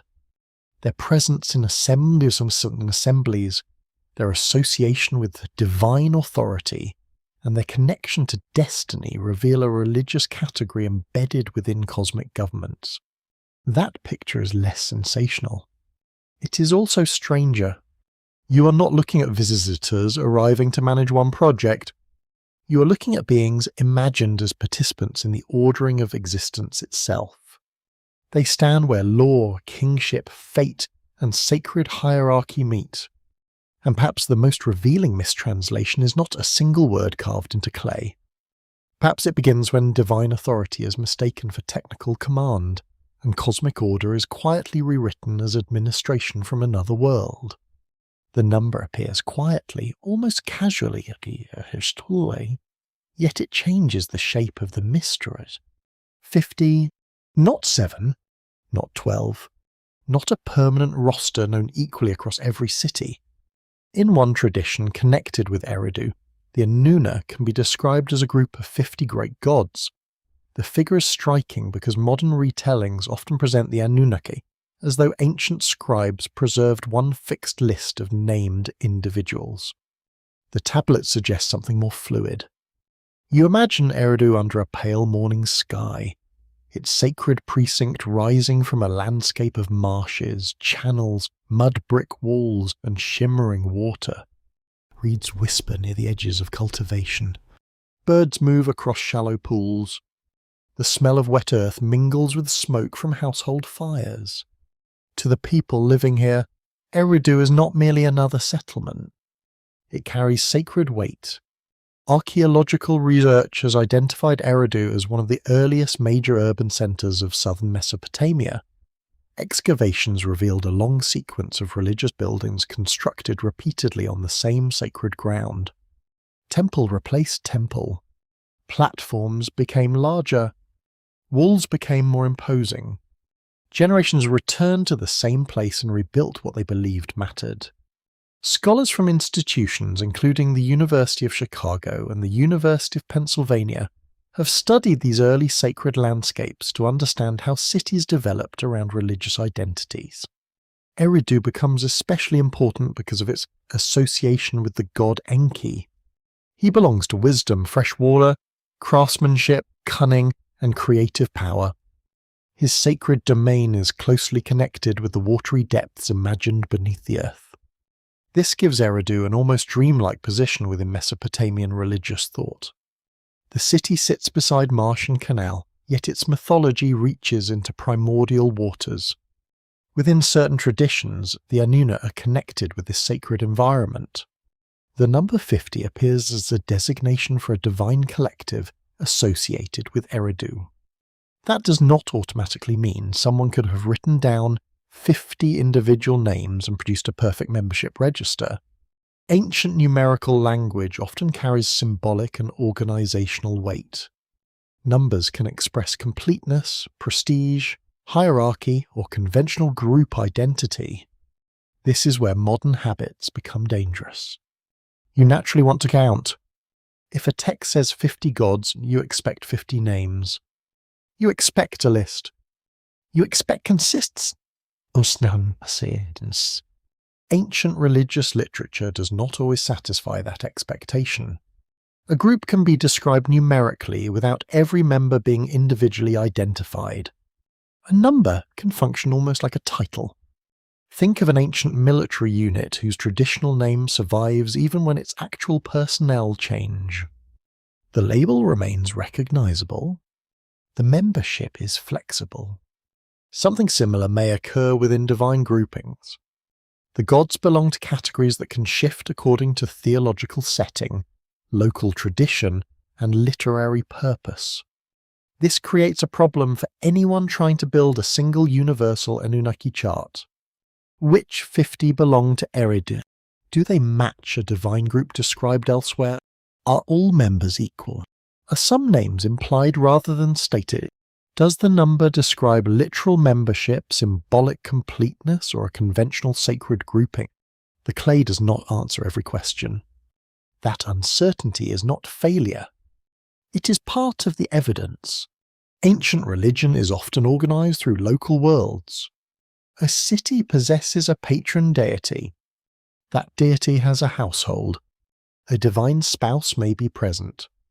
Children, attendants, messengers, gatekeepers, musicians, craftsmen, and associated gods can surround the central cult. The sacred hierarchy resembles an enormous invisible court. Eridu develops one such world. Another city develops another. You hear sandals crossing a temple courtyard. A servant carries a jar while priests prepare for a ceremony deeper inside the complex. Somewhere beyond the walls, fishermen pull small boats through reeds along the water. To these people, the gods of Eridu are not abstract entries in a universal encyclopedia. They belong to place. The city's canals, temples, myths, festivals, and political identity give those divine beings meaning. That local character matters enormously. If a divine collective is associated strongly with one city, its composition may reflect that city's theology rather than a permanent cosmic organization recognized identically everywhere. Modern readers sometimes imagine Mesopotamian religion as though every city subscribed to the same official handbook. No such handbook survives. The reality resembles a network of overlapping traditions. Major gods are widely recognized. Stories travel. Scribes copy foreign compositions. Rulers may outperform particular cults. Yet local emphasis remains powerful. A god who dominates one city's theology may occupy a quieter position elsewhere. This is especially important when numerical groups appear. One tradition may speak of 50, Another may use a different number. A third may name only a handful of members. These differences do not necessarily indicate textual corruption. They may reveal competing ways of organizing the divine world. A quirky fringe claim attempts to solve the problem by treating the numbers as evidence of ranks within a hidden extraterrestrial organization. 50 becomes a command division. Smaller numbers become elite councils. Different divine groups become departments or castes. The reconstruction can look satisfyingly precise on a diagram. The difficulty is that such precision usually comes from the modern interpreter rather than the ancient text. A symbolic number becomes a head count. A divine category becomes an organizational chart. Silence becomes missing evidence. Soon every gap has been filled with confidence. The surviving material encourages greater humility. Researchers still debate exactly how numerical references to divine collectives should be understood in different periods. Some numbers may reflect theological symbolism, while others may preserve conventions whose original logic is now difficult to recover. Mesopotamian scholars themselves sometimes loved a classification. They produced long lists of gods. They connected divine names with one another. They preserved equivalences between traditions. They organized knowledge with extraordinary patience. Yet even these lists can disagree. That tells you something important. Classification existed alongside variation.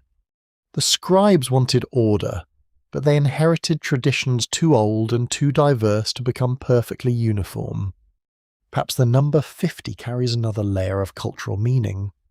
Mesopotamian mathematics uses a numerical system based heavily upon 60, and numbers often participate in scholarly and theological symbolism. Certain major gods can even be associated with particular numerical values in later learned traditions. Numbers are not merely quantities. They can express status. They can carry identity. They can become sacred shorthand. This does not mean every occurrence hides a secret code.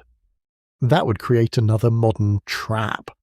It simply reminds you that an ancient audience may hear significance in a number that modern readers immediately interpret as census data. The difference is subtle. It matters. You look across the imagined sanctuary of Eridu as sunlight reflects from water beyond the walls. 50 divine figures need not stand physically in one courtyard. The number can evoke a collective presence larger than any single named deity. It creates scale. It suggests authority.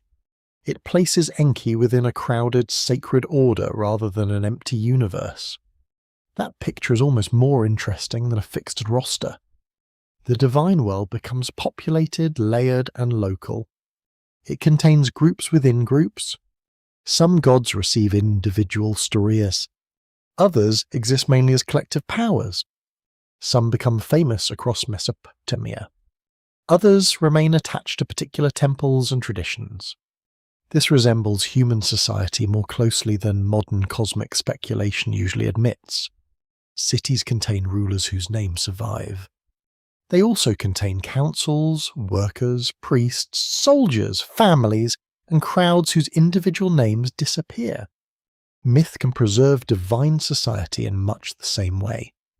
A collective may matter precisely because individuality is not the point. The 50 are powerful together. Their identity emerges through assembly. This helps explain why demanding one final list may misunderstand the category itself. Perhaps the Anunnaki are not supposed to function like a modern crew manifest. Perhaps their number matters more than their individual biographies. Perhaps their collective presence expresses the scale of divine authority surrounding a sacred city. The uncertainty remains. Was 50 literal in some contexts? Was it symbolic? Did different scribal schools understand it differently? Scholars continue examining these possibilities because the evidence allows questions without demanding one final solution. And somewhere beneath the ancient soil of Eridu, the abandoned foundations of temples still rest one above another. Each layer belongs to people who rebuilt sacred order in their own time. Their gods also changed through those layers. Names endured. Numbers shifted. Relationships gathered new meanings. The mystery is not that one secret list has been hidden. The mystery is that there may never have been only one list to find. The air changes as you leave the marshlands and follow the old routes northward across the Mesopotamian plain. Dust settles along your sandals, while irrigation channels divide fields of barley beneath a sky almost painfully wide. Villages gather near water, but larger shapes rise farther away, marking cities whose names carry religious authority across generations. Eridu is one sacred centre. Nippur is another, yet their gods do not simply occupy different addresses like officials assigned to neighbouring districts. Each city forms a sacred landscape. Its temple, patron deity, fields, festivals, priests, rulers, and surrounding settlements become part of one religious identity. A city's place within the human world is connected with its imagined place within the divine order. You approach Nippur beneath afternoon heat. Its mud brick walls appear muted against the horizon, while carts creak along roads hardened by countless feet. Somewhere inside, animals call from courtyards and workers carry provisions towards temple storehouses. At the sacred centre stands the great sanctuary associated with Enlil. He is one of the most powerful gods in Mesopotamian tradition, closely connected with authority, kingship, command, and the ordering of the world. Nippur therefore possesses unusual importance. It can hold immense religious prestige without always functioning as the political capital of a major territorial kingdom. That distinction is revealing. Power is not located only where kings live. Sacred legitimacy can belong somewhere else. Archaeological work supported by major American research institutions, including the University of Pennsylvania and the University of Chicago, has documented Nippur's long religious and administrative history. Excavated tablets reveal scribal education, temple activity, property management, legal affairs, and literary traditions preserved across centuries.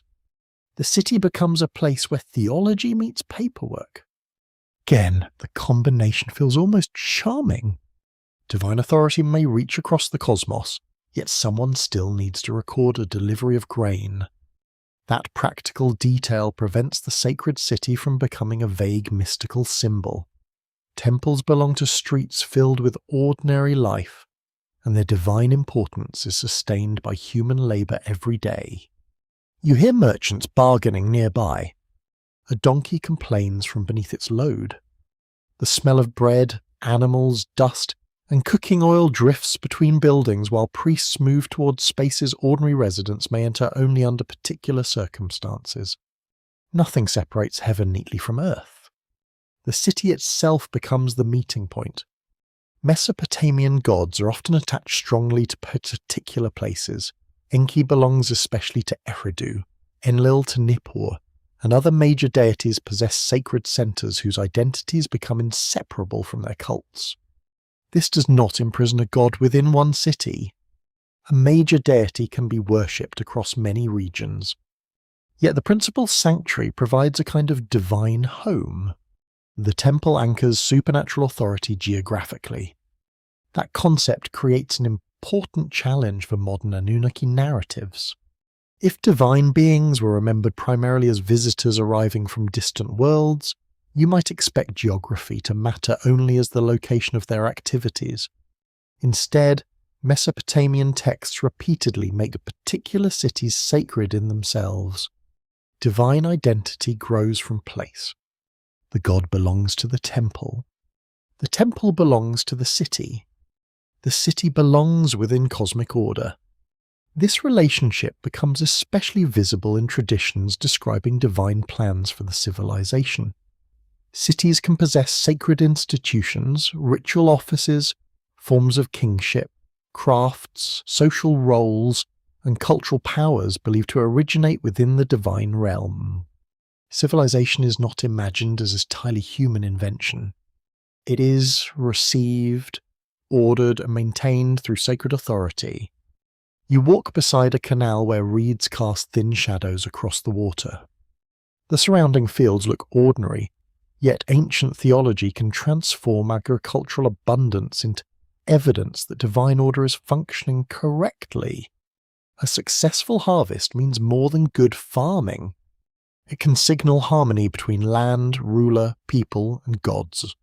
Failure can suggest disruption. Drought, invasion, disease, or political collapse may be interpreted through the same sacred framework. The universe is morally and ritually connected. Nothing happens in complete isolation. This helps explain why destroying a city could possess religious meaning beyond military victory. When armies break walls and temples fall silent, the catastrophe can be understood as evidence that divine favour has withdrawn. Ancient laments sometimes imagine patron gods mourning ruined cities or abandoning sanctuaries under overwhelming decree. The emotional power is considerable. A city is not merely conquered. Its relationship with the cosmos has fractured. You can imagine survivors standing among collapsed brickwork, smelling ash where incense once burned. Roof beams lie broken, storage rooms stand open, and familiar streets suddenly feel exposed beneath the sky. The silence would be theological. Where has the god gone? Why was the city allowed to fall? Questions like these shape Mesopotamian historical memory. Kings respond by rebuilding. A ruler restoring an ancient sanctuary does more than repair architecture. He presents himself as someone capable of renewing proper order between the divine and human worlds. Foundation deposits preserve this ambition. Inscription hidden within buildings announce that a ruler constructed, restored, or enlarged sacred structures for a deity. Some were never meant for ordinary public reading. They were messages placed inside architecture. That practice has inspired a quirky fringe suggestion that hidden foundation texts represent deliberately concealed records of secret knowledge. Yet their placement makes sense within royal and religious traditions intended to preserve a ruler's name for gods and future builders. Hidden does not always mean forbidden. Sometimes hidden means permanent. A text buried beneath a wall can survive precisely because no one reads it every day. The image is wonderfully quiet. A king knows his palace may crumble. He places words beneath stone anyway. Thousands of years later, archaeologists uncover the message and restore a voice intended for an audience beyond ordinary human memory. Researchers continue debating how much political rivalry shape the theological prominence of particular cities. Nippur's authority, for example, may reflect religious tradition, political strategy, scribal preservation, and the ambitions of rulers seeking legitimacy through Enlil. These factors do not exclude one another. A city can be sincerely sacred and politically useful at the same time. Ancient rulers understand this perfectly. Control of a revered sanctuary can strengthen claims to power without reducing the sanctuary to mere propaganda. Belief and politics share the same streets. This is particularly important when divine assemblies appear in literature. Their authority does not float in an abstract heaven disconnected from earthly institutions. The gods possess temples, priests, festivals, sacred estates, and cities where their presence is materially maintained. A divine council, therefore, belongs to a world mapped onto human geography. Heaven has addresses. The phrase sounds almost playful, yet the idea is serious. A god's authority can be cosmic while the god's household stands in a specific city beside a specific canal. The sacred and the local coexist. You look toward a temple platform as evening begins cooling the walls. Smoke rises from household roofs, and distant bells mingle with the faint movement of animals returning from fields. Somewhere inside the sanctuary, attendants prepare another cycle of ritual care. The city continues because countless systems continue together. Water flows. Grain arrives. Offerings are prepared. Records are written. Walls are repaired. Festivals return according to the calendar.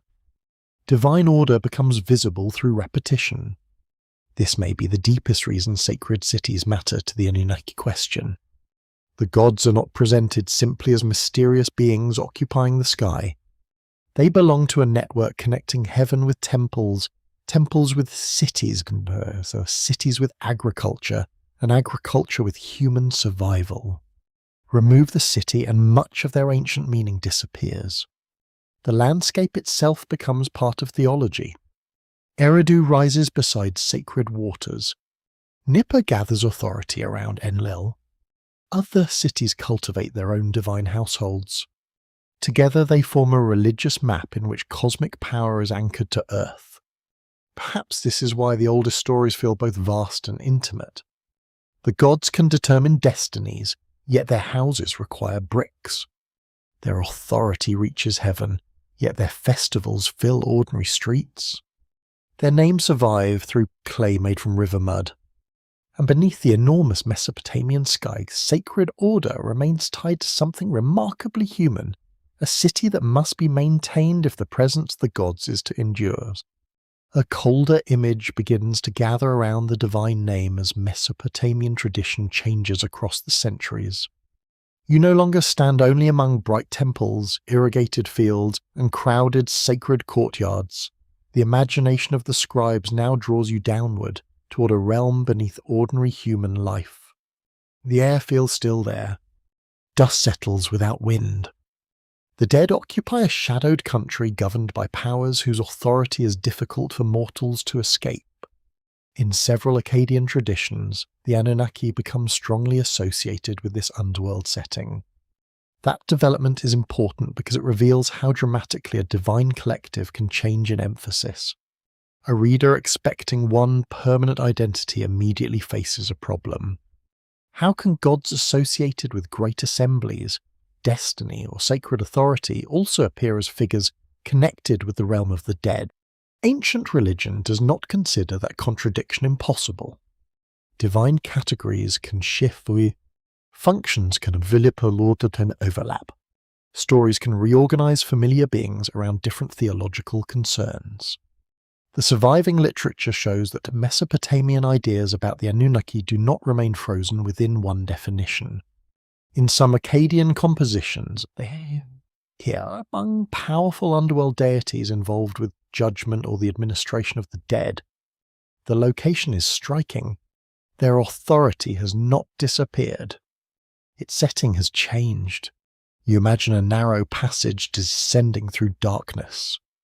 No sunlight reaches the floor. Stone feels cool beneath your hand, and the silence has the heavy quality of a sealed room.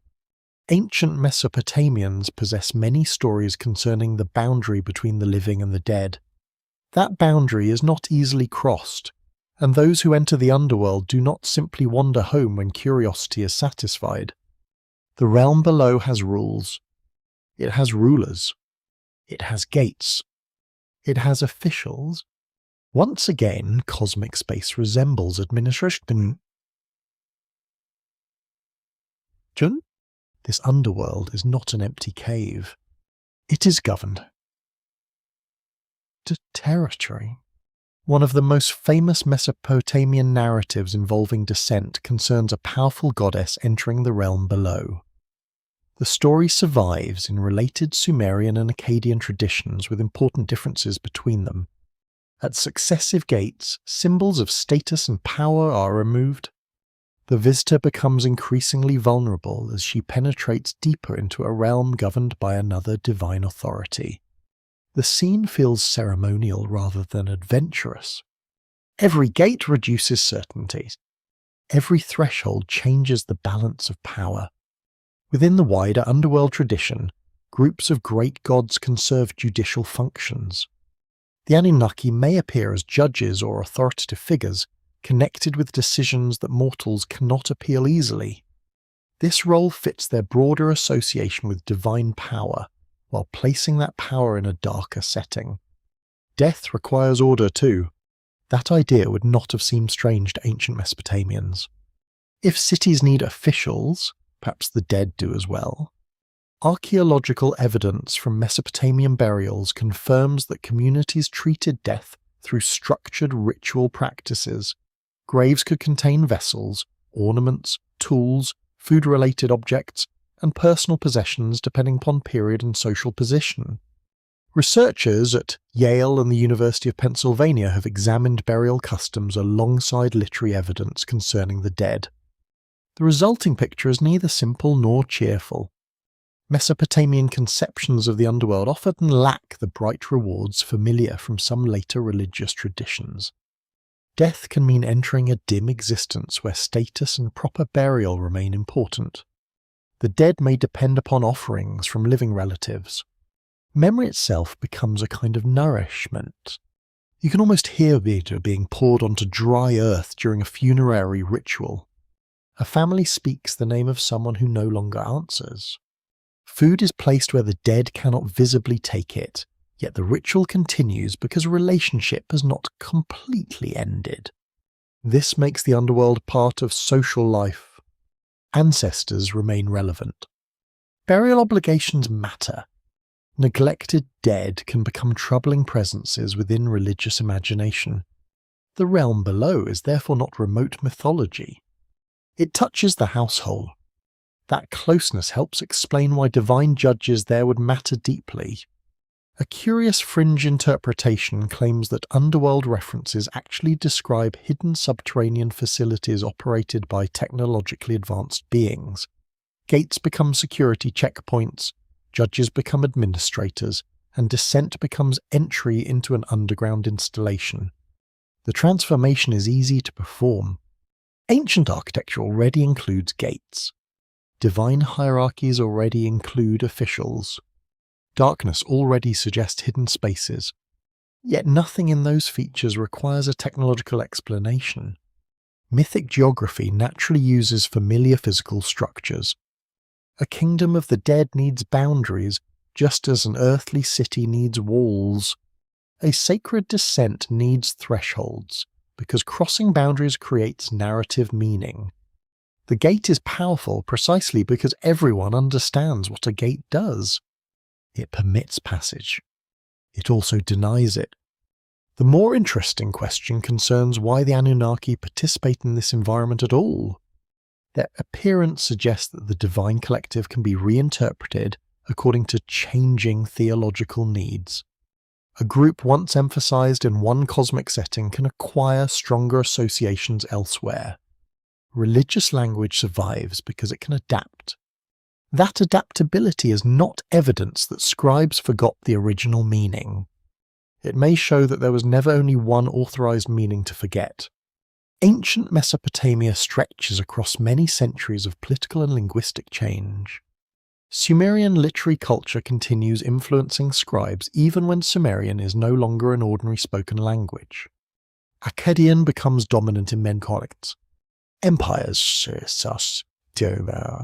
Empires rise. Cities change political importance. Priestly schools preserve old compositions while producing new ones. Divine traditions move through all of this. Names acquire layers. One generation inherits a god from another and understands that God, through different institutions, anxieties, and literary conventions. Scholars continue debating how consistently the Anunnaki should be classified as underworld deities across different Akkadian texts. Some compositions emphasize their connection with the dead strongly, while others preserve broader divine functions. The evidence does not support reducing every appearance to one permanent role. This uncertainty is useful because it exposes the weakness in modern claims that depend upon a single definition. If the name always refers to one biological group, every ancient variation must be explained away. If this name identifies a flexible divine collective, variation becomes expected. You listen to the imagined court below. No machines hum. No metallic wars open. Instead, the atmosphere resembles a solemn tribunal translated into cosmic geography. Divine authorities sit where ordinary human appeal ends. Their judgments belong to a realm governed by rules older than any mortal kingdom. There is something unsettling in the idea. The same civilization that imagines divine powers guiding cities also imagines sacred authority continuing beneath the grave. Government does not end with death. Hierarchy follows you underground. Perhaps this tells you something about Mesopotamian society itself. Order is difficult to escape. A person belongs to households, cities, rulers, temples, families, and gods during life. Death does not necessarily dissolve those relationships into complete freedom. The cosmos remains structured. The Anunnaki fit that structure because their identity is tied less to one occupation than to divine status and collective authority. This interpretation lacks the neat simplicity of a modern secret history. It offers something richer. The divine group changes because Mesopotamian religion changes. Their location shifts. Their emphasis shifts. Their associations deepen. The name survives, but the world surrounding it moves. You can almost feel the significance settling like dust across the floor of that imagined underworld. Perhaps the greatest translation error is expecting an ancient divine title to remain motionless, while everything around it changes. A name can endure for centuries. Its meaning can travel far, and sometimes, without changing its basic sacred character, it can descend all the way into the kingdom of the dead. A low murmur seems to rise through the imagined divine assembly, where familiar names no longer fall into comfortable categories. Another group now appears beside the Anunnaki. They are often called the Igigi. For modern readers, these two names can quickly become tangled because later Mesopotamian literature sometimes places both groups within the same cosmic hierarchy. Yet they are not simply interchangeable labels. In several Akkadian traditions, the Igigi appear as a group of gods associated particularly with the heavens or with service under greater divine authorities. The Anunnaki can occupy a different position, sometimes carrying greater status or performing judicial functions. The relationship changes between texts. That variation matters. You enter a scribal room where two columns of divine names run across a tablet beneath weak lamplight. A teacher knows the distinctions naturally, because the categories belong to his inherited intellectual world. You do not have that advantage. Thousands of years have removed the conversations, explanations, rituals, and assumptions that once surrounded these names. Only the writing remains. This absence makes combination tempting. A modern storyteller discovers one account where younger gods labour beneath authority. Another text mentions the Anunnaki. A third refers to the Igigi. Soon the separate pieces begin merging. The resulting story becomes wonderfully smooth. The Anunnaki perform the labour. The Anunnaki rebel. The Anunnaki create humans. The Anunnaki govern humanity afterward. Yet the ancient compositions do not always assign every action to the same divine group. One important example comes from the Akkadian creation tradition, commonly known as Atrahasis. There, the gods involved in exhausting labour are described through a hierarchy that distinguishes major divine authorities from the younger gods carrying burdens. The Igigi become especially important within that labouring population. Their protest drives the crisis. That difference can disappear completely in popular summaries. You hear shovels cutting into wet ground beneath an imagined night sky.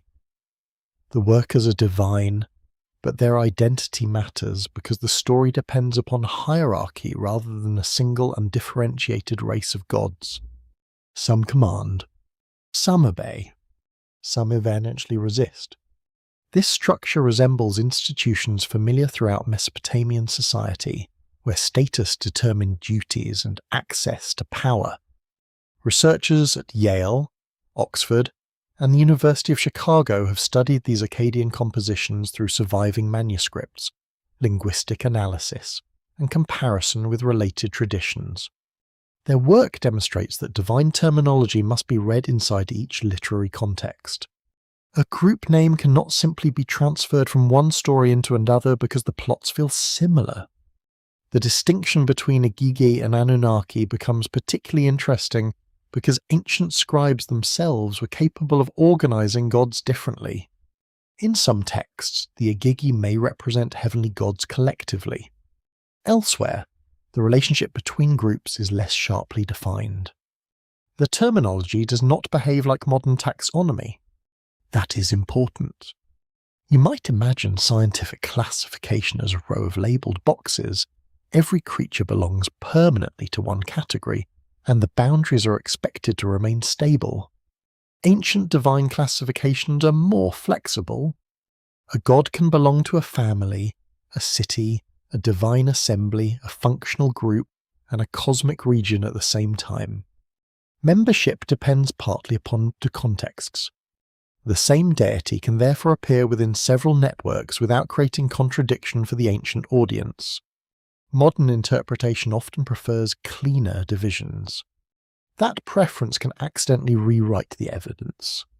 A curious fringe theory attempts to solve the problem by describing the Igigi as a lower rank within an extraterrestrial workforce controlled by the Anunnaki.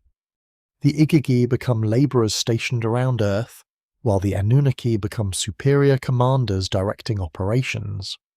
The model feels orderly. It also resembles a modern organisational chart far more than any surviving Mesopotamian document. No ancient tablet lays out that complete command structure in the familiar modern form. The hierarchy has been reconstructed by combining passages from different literary settings, then treating the result as one historical report.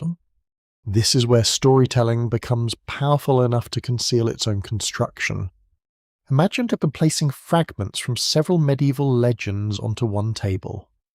One describes angels to the months. Another describes giants. A third describes saints receiving visions. If you combine them carefully enough, you could create one continuous account involving a single hidden organization. Every ingredient would be old. The unified story would still be new. The same danger appears with Mesopotamian mythology.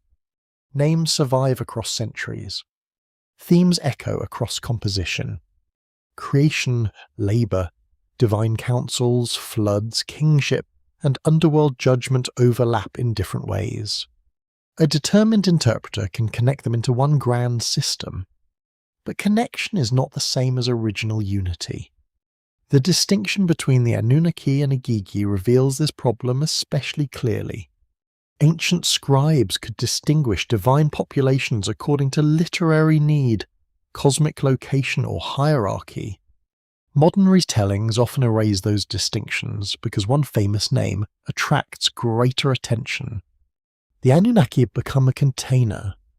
Everything mysterious is placed as so. This creates an unexpected translation problem. Sometimes the error is not translating a word incorrectly. Sometimes the wrong group is inserted into the story during retelling. No dictionary can repair that mistake because the individual words may have been translated perfectly well. The problem occurs at the level of narrative structure. You feel the dry edge of an imagined tablet beneath your thumb. A short divine designation appears beside several names. Another manuscript uses different wording. Perhaps a third version is damaged precisely where you most want clarification. Scholars must compare them carefully. Open academic debate remains concerning the exact historical development of the Igigi category and its relationship with other divine collectives. Some passages suggest relatively clear distinctions. Others make the boundaries less certain. Different periods may also preserve different theological arrangements. This uncertainty should not be mistaken for complete ignorance. Scholars can recognize patterns without claiming that every ancient writer followed one permanent classification. That balance is difficult. People naturally prefer answers with firm edges. Was this god an Anunnaki member? Was that one Igigi? Which group lived in heaven? Which group worked below? Ancient literature sometimes responds with frustrating flexibility. The categories behave more like overlapping circles than sealed rooms. That may reflect how religious systems actually develop. A city inherits old goods. Priests organize them, poets retell their relationships. Empires merge traditions. Scribes preserve archaic names whose original meanings have partly faded. New theological schemes appear beside older ones. Nothing requires a secret editor. Ordinary cultural change, it was powerful enough. You begin to hear the divine assembly differently. Instead of one uniform population, there are layers. Some gods occupy extraordinary authority. Others perform tasks beneath them. Certain groups become associated with particular regions of the cosmos. Individual deities can move between classifications as traditions change. The system remains organized without becoming perfectly fixed. Perhaps this explains why modern reconstructions can feel more coherent than the ancient texts themselves. Modern stories are written from beginning to end by one interpreter. Mesopotamian mythology was inherited across generations. Its inconsistencies are therefore not embarrassing flaws. They are historical fingerprints. A tradition that remains alive rarely stays perfectly still. Names move.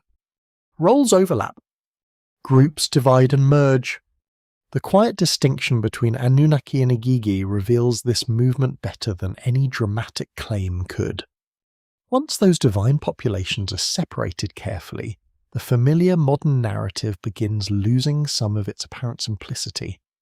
What looked like one ancient report becomes a tapestry woven from several traditions. And the hidden mystery becomes less about secret beings concealed inside the tablets, and more about how easily different gods can become one story when thousands of years are compressed into a single sentence. A single translated word can feel harmless until an entire hidden history begins growing around it. You see this most clearly when ancient words are treated as though each possessed one permanent English equivalent. The temptation is understandable, because dictionaries make language appear cleaner than living speech has ever been. Yet ancient Mesopotamian languages rarely behave so politely. A word can carry several shades of meaning. Its function changes with grammar. Its emotional weight changes with connection.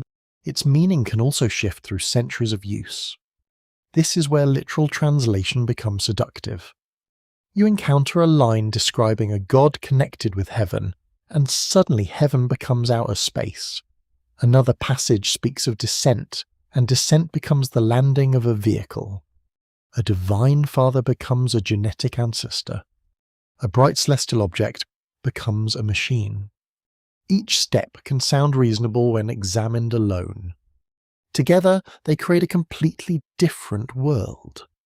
The first difficulty lies with words translated as heaven or sky. Ancient Mesopotamian texts are filled with celestial language because the sky belongs naturally within religious imagination. Storms, stars, planets, sunlight, darkness, and thus movements of heavenly bodies all carried enormous symbolic importance. The heavens were not empty. They were ordered territory. Researchers at the University of Chicago, Yale, and Oxford have studied astronomical tablets showing how carefully Mesopotamian scholars observed the night sky. They recorded planetary movements, eclipses, lunar cycles, and unusual celestial events with remarkable patience. That knowledge was sophisticated. It was not modern astrophysics.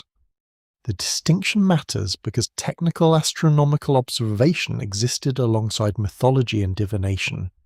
Ancient scholars could track Venus accurately, while also connecting its appearance with a goddess. Observation and religion were not enemies. They occupied the same intellectual landscape. You step onto a temple roof beneath a clear night. The air has cooled, and the baked bricks release the warmth they gathered through daylight. Somewhere below, a gate closes with a wooden thud. Above you, The stars appear fixed and immense. A scribe watches the horizon.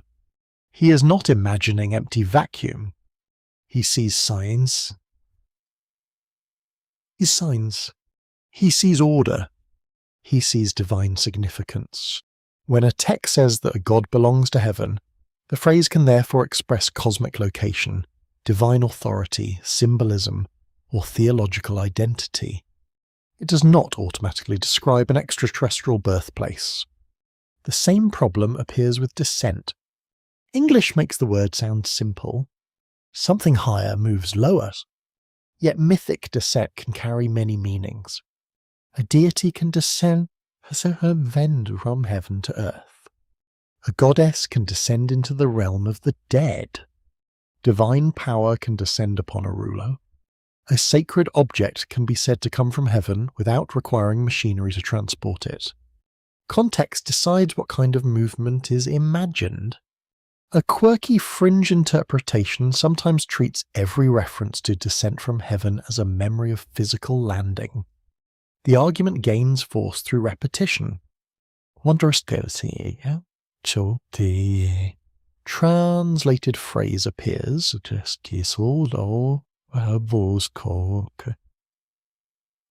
Then another. Soon the pattern seems undeniable. But repetition of a broad verb does not establish a technical mechanism. People descend mountains. Kings descend from platforms.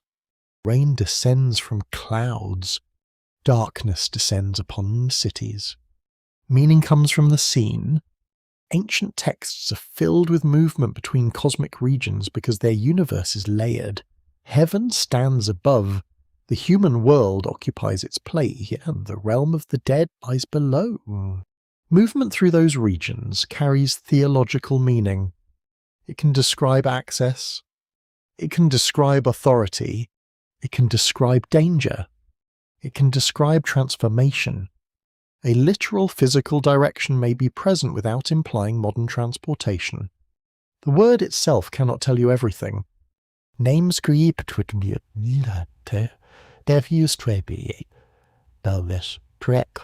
Modern alternative translations sometimes divide divine names into smaller pieces, translate each element separately, then rebuild the result into a dramatic phrase. This method can produce statements that sound ancient and precise. Unfortunately, their names do not always preserve meanings transparently. You know this from modern life. A person named Baker does not necessarily bake bread. Someone named Hill may live beside the sea. A surname can preserve an old meaning without describing the current person. Divine names present an even greater difficulty. Some are extremely ancient. Their earliest meanings may already have been uncertain to later Mesopotamian scribes. Others attract scholarly debate because linguistic elements can be interpreted in several ways. A confident translation may therefore hide genuine uncertainty. This is where responsible scholarship becomes less dramatic and more useful. A researcher may say that a name probably derives from one root, while another interpretation remains possible. Such caution sounds disappointing beside a claim promising the exact identity of an ancient visitor. Yet caution protects the evidence. The same issue surrounds divine ancestry. Mesopotamian gods frequently belong to genealogies. One deity is called the child of another. Divine couples produce divine descendants. Kings can also describe special relationships with gods through language of favour, selection, or symbolic parentage.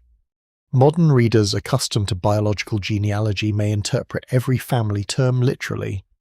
Ancient religion does not always require that. Kinship language can organize status and cosmic relationships. It can explain succession. It can connect cult centers. It can express closeness between deities whose traditions developed separately.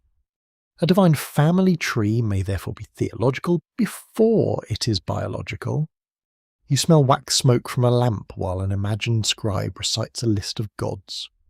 The names form a hierarchy that seems almost genealogical mathematics. One god belongs above another. One becomes father. Another becomes son. A goddess appears as spouse. Yet the arrangement can shift in another city. That instability tells you that the genealogy serves religious structure, not modern genetics. Open scholarly debate remains around the original meanings of several divine names and epithets. Specialists compare Sumerian spellings, Akkadian equivalents, lexical lists, personal names, hymns, and bilingual compositions. Sometimes the evidence produces a strong conclusion. Sometimes it does not. The important point is that uncertainty cannot be solved by choosing whichever translation produces the most extraordinary story. There is also a quieter problem with the English itself. Words such as Lord, Heaven, Seed, Throne, Offspring, and Messenger carry associations shaped by later cultures.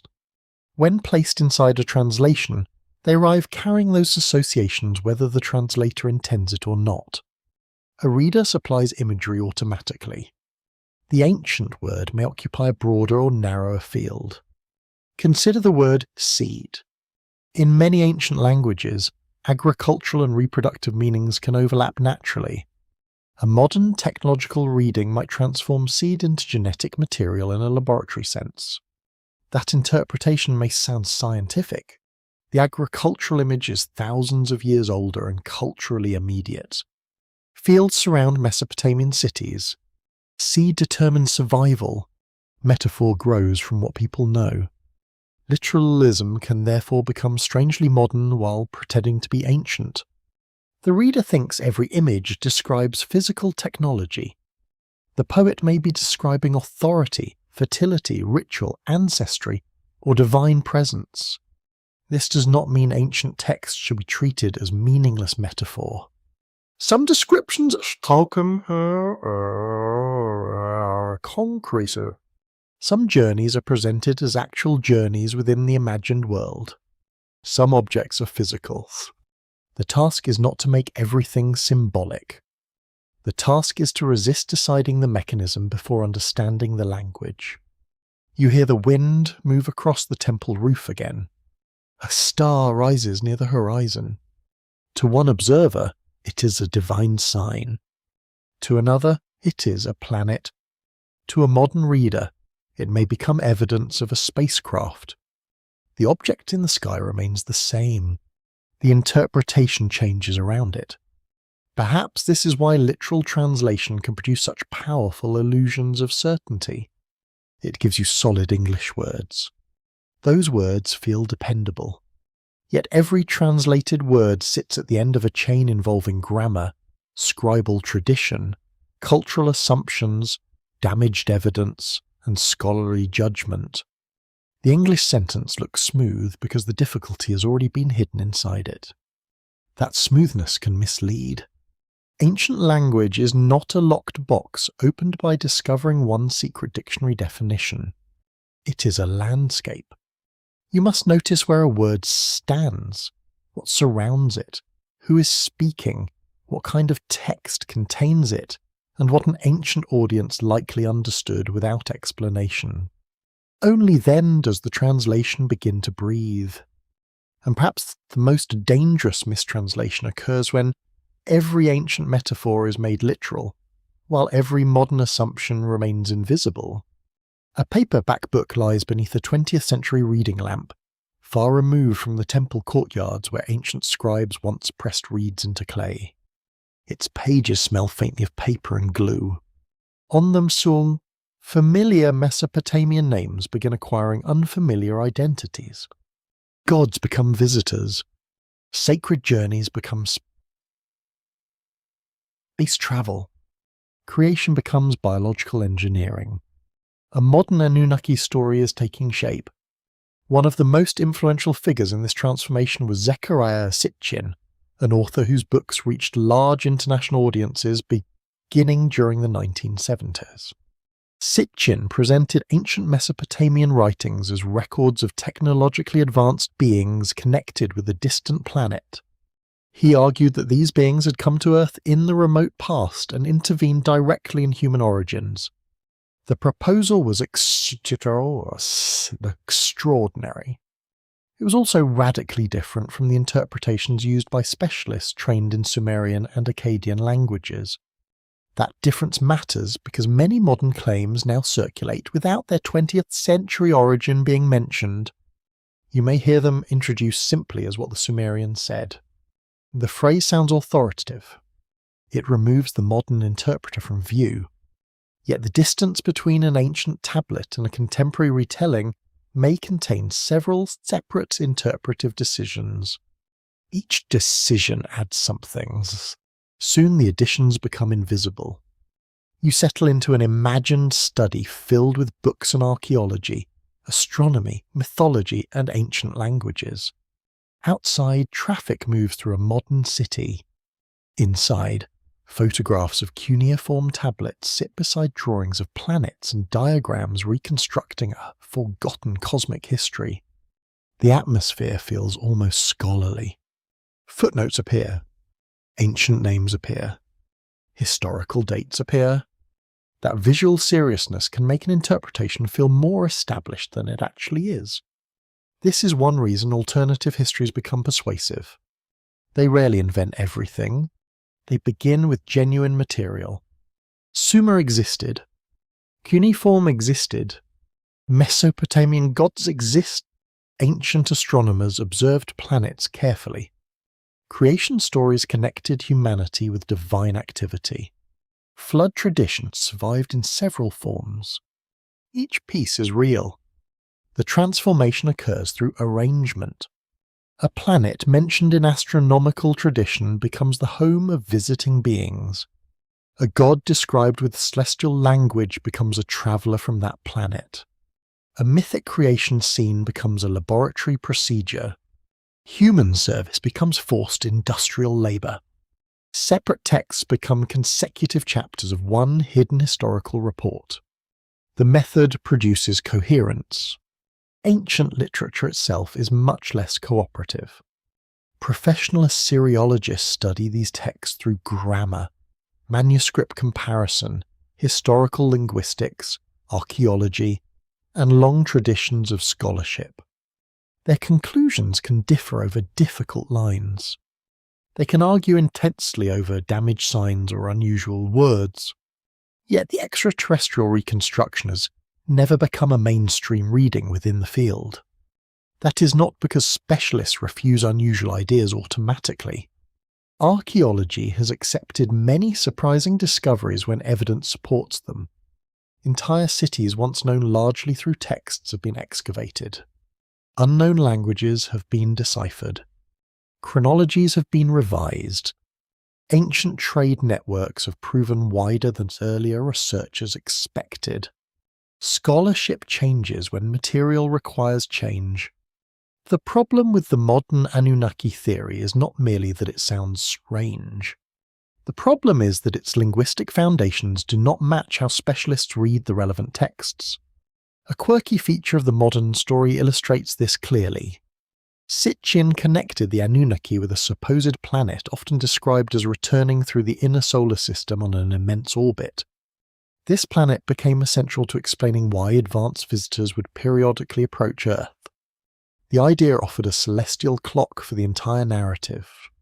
Yet the ancient evidence does not provide that planetary biography in the form popular accounts usually present. Mesopotamian astronomers were accomplished observers. Their surviving records demonstrate patient attention to visible celestial bodies.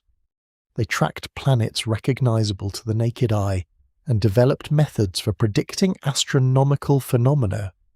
This makes the missing evidence especially significant. A massive recurring world central to divine history would require stronger textual and observational support than the popular reconstruction provides. There is a gentle irony here.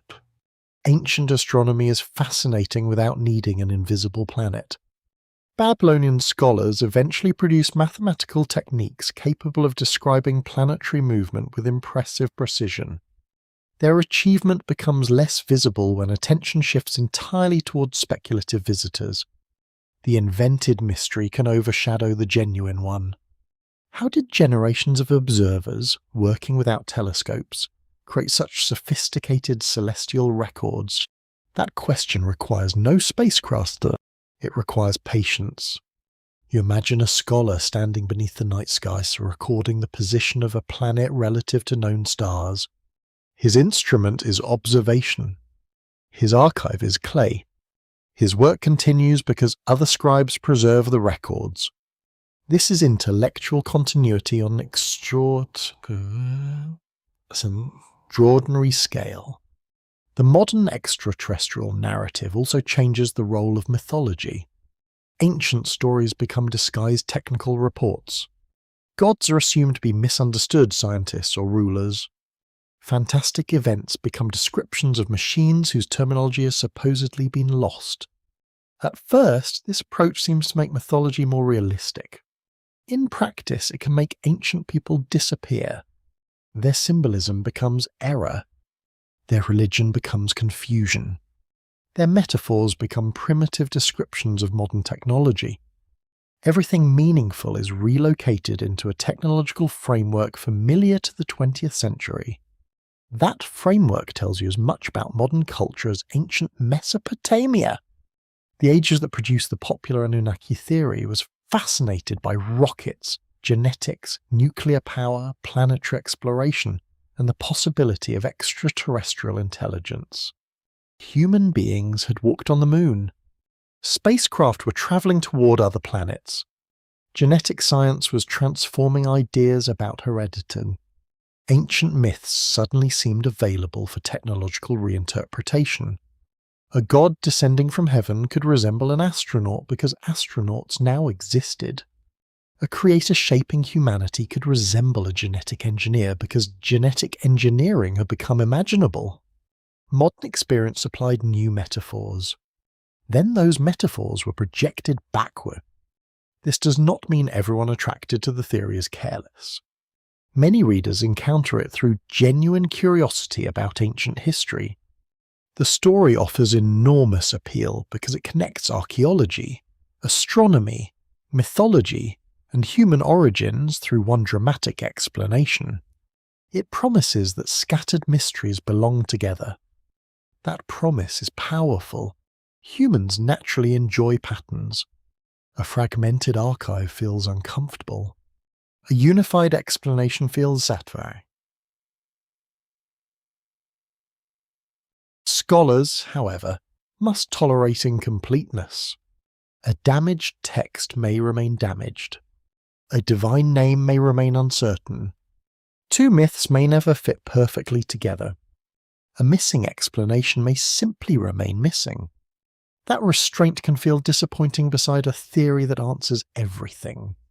Open scholarly debate does exist concerning how Mesopotamian myths developed, how scribes adapted older traditions, and how particular divine categories changed across centuries. Historians can disagree about interpretation without accepting every possibility equally. Evidence creates boundaries. That distinction often disappears in popular discussions, where academic uncertainty is presented as proof that all interpretations deserve equal standing. They do not. Uncertainty means several explanations remain plausible within the evidence. It does not mean evidence has vanished. You turn another imagined page. The modern storyteller now feels almost ancient because it has been repeated for decades. Documentaries repeat it. Websites summarize it. Illustrations give the Anunnaki physical appearances. Family trees organize them. Charts assign ranks. Eventually, people encounter the reconstruction long before encountering translated Mesopotamian literature. The sequence becomes reversed. Instead of reading tablets and forming questions, the reader arrives with answers and searches the tablets for confirmation. That changes what every ambiguous line seems to say. A star becomes expected technology. A divine council becomes expected administration. Creation becomes expected experimentation. The interpretation precedes the evidence. Perhaps this is the most important development in the entire modern Anunnaki tradition. The ancient gods did not suddenly change. The audience did. A 20th century world learned to imagine visitors from space, genetic manipulation, and planetary engineering. Ancient divine stories entered that imagination and emerged transformed. The transformation was so successful that its modern origin became difficult to see. And somewhere beneath all those books, diagrams, documentaries, and confident retellings, the clay tablets remain quietly indifferent. They still preserve their older world. Gold catches their light differently from almost everything else in an ancient room. Even beneath a weak oil lamp, it seems unwilling to become dull. You can imagine a craftsman turning a thin sheet of the metal between careful fingers, measuring its softness, testing its edge, and preparing it for something only the wealthy or sacred will possess. Gold matters in Mesopotamia. That much is certain. It appears in royal gifts, temple objects, jewellery, diplomatic exchanges, and descriptions of wealth. Archaeologists have recovered spectacular gold artifacts from ancient Mesopotamian sites, including objects associated with elite burials at Uruk. The metal was valuable. It was prestigious. It was not ordinary. That simple fact has become the foundation for one of the most famous modern Anunnaki claims. According to the popular version, advanced beings came to Earth because they needed gold in enormous quantities. Human beings were supposedly created or modified to extract that gold for them. The explanation is repeated so often that it can sound like a direct translation from a Sumerian tablet. The surviving texts do not provide that story in the familiar modern form. This absence deserves careful attention. It does not mean Mesopotamians knew nothing about mining. They understood metals. They traded across long distances for materials unavailable on the southern alluvial plain. Copper, tinder, silver, gold, stone, timber, and precious materials moved through regional exchange systems connecting Mesopotamia with lands far beyond its immediate cities. Researchers at the University of Pennsylvania, Harvard, and other major institutions have studied these networks through archaeology, chemical analysis, administrative records, and ancient trade documentation. Mesopotamia was deeply connected. Its cities depended upon imported resources. The landscape itself explains why. Southern Mesopotamia possesses abundant clay and agricultural potential, but it lacks many of the stones, ores, and timber desired by growing urban societies. Trade becomes essential. Merchants travel. Caravans move goods. Boats carry cargo along rivers and across the Gulf. Kings boast about distant materials arriving for temples. This world already contains enough economic drama without introducing planetary mining. You hear pack animals shifting beneath loads as a caravan rests outside a city gate. Dust coats woven sacks. A merchant checks seals while servants watch the road for movement. Somewhere among the goods may be metal brought from regions where ore can actually be extracted. The journey is expensive. That expense helps create fuel. Gold is particularly powerful because it resists corrosion and can be shaped into brilliant objects. Its visual qualities make it suitable for kingship and sacred display. Ancient craftsmen hammer it into thin sheets. They combine it with lapis, shell, wood, and other materials.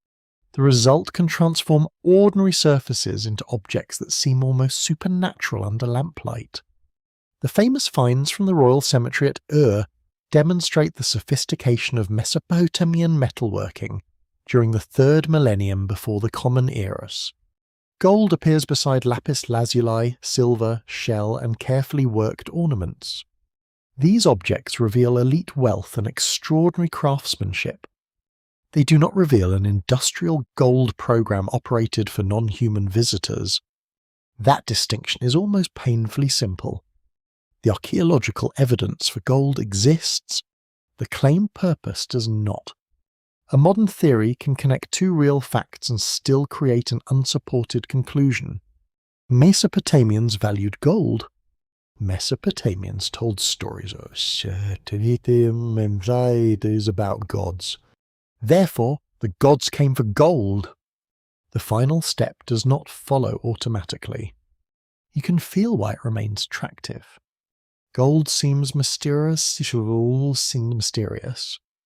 It does not rust like iron. It shines like sunrise. It survives burial with an almost unnatural freshness. To ancient people, such qualities could easily support associations with divine radiance, royal splendour, and enduring value. To modern readers, gold also belongs to electronics, aerospace engineering, and advanced technology.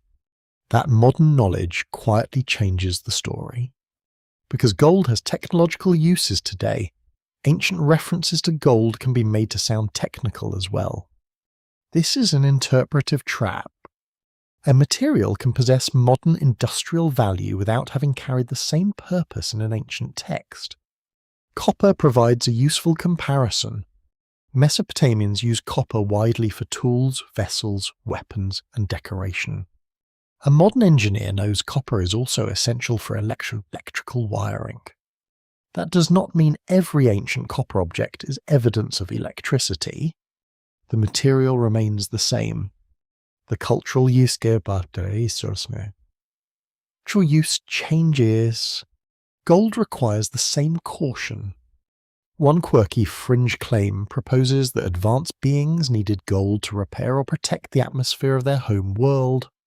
The idea is often presented with scientific-sounding language involving suspended particles or planetary engineering. Yet no accepted Sumerian text describes such a project. No surviving tablet explains that gold was gathered to restore another planet's atmosphere. No excavated Mesopotamian administrative archive records shipments of gold for a celestial destination. The silence becomes especially noticeable because Mesopotamian administrators recorded astonishing amounts of economic information. They counted grain. They counted sheep. They recorded land. They document. It workers, sir. They tracked deliveries. They registered metal transaction. They preserved obligations and payments with extraordinary precision. If a massive gold extraction system had supported a dominant ruling population, you might expect some material trace within that bureaucratic culture. Instead, the evidence shows human economies operating through temples, palaces, merchants, workshops, agriculture, taxation, and regional trade. This is not proof that every ancient activity is known. Far from it. Archaeological records are incomplete. Many tablets remain buried. Others were destroyed. Countless settlements have never been fully excavated. Scholars still debate the precise sources of some metals and how particular trade networks change through time. Those debates are genuine. They concern routes, chronology, production methods, political control, and geological provenance. They do not currently provide evidence for extraterrestrial gold extraction. The difference between missing evidence and evidence of concealment is important.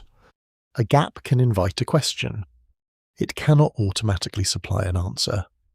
You kneel beside an imagined excavation trench where the soil changes colour around an ancient wall. Brushes move slowly. A small object emerges. No one knows what it is yet. The archaeologist does not begin by naming the most dramatic possibility. Context comes first. Which layer contains it? What lies beside it? How is it made? Does another site preserve something similar? This patient method can feel almost disappointingly quiet. Yet it is how extraordinary discoveries become reliable. A gold ornament found beside human remains tells one kind of story. Gold leaf on a temple object tells another. A recorded metal payment belongs to yet another context. The meaning comes from association. The same principle should guide ancient texts. A word for gold does not carry a hidden purpose by itself. Its sentence matters. Its genre matters. Its economic setting matters.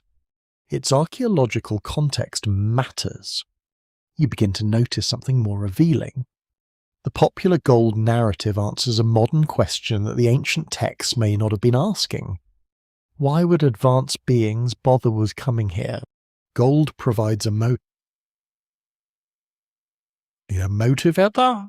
Once that motive is supplied, every other part of the modern story becomes easier to organize. Labor now has a purpose. Human creation has a purpose. Divine hierarchy has a purpose. The entire speculative system gains economic logic. That may explain why the gold claim became so central. It solves a narrative problem. It does not solve a textual one.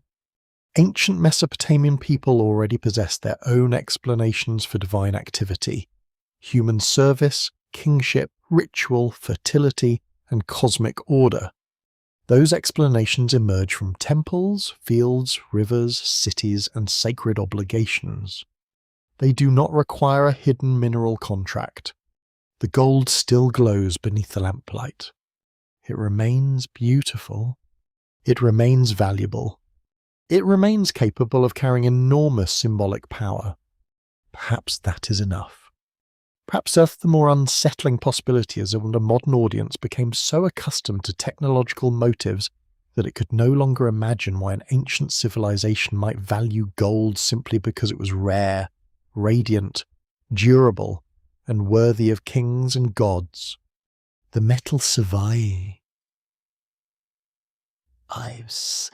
The claim surrounding it is much younger, and between those two facts lies one of the clearest examples of how a modern explanation can become mistaken for an ancient translation.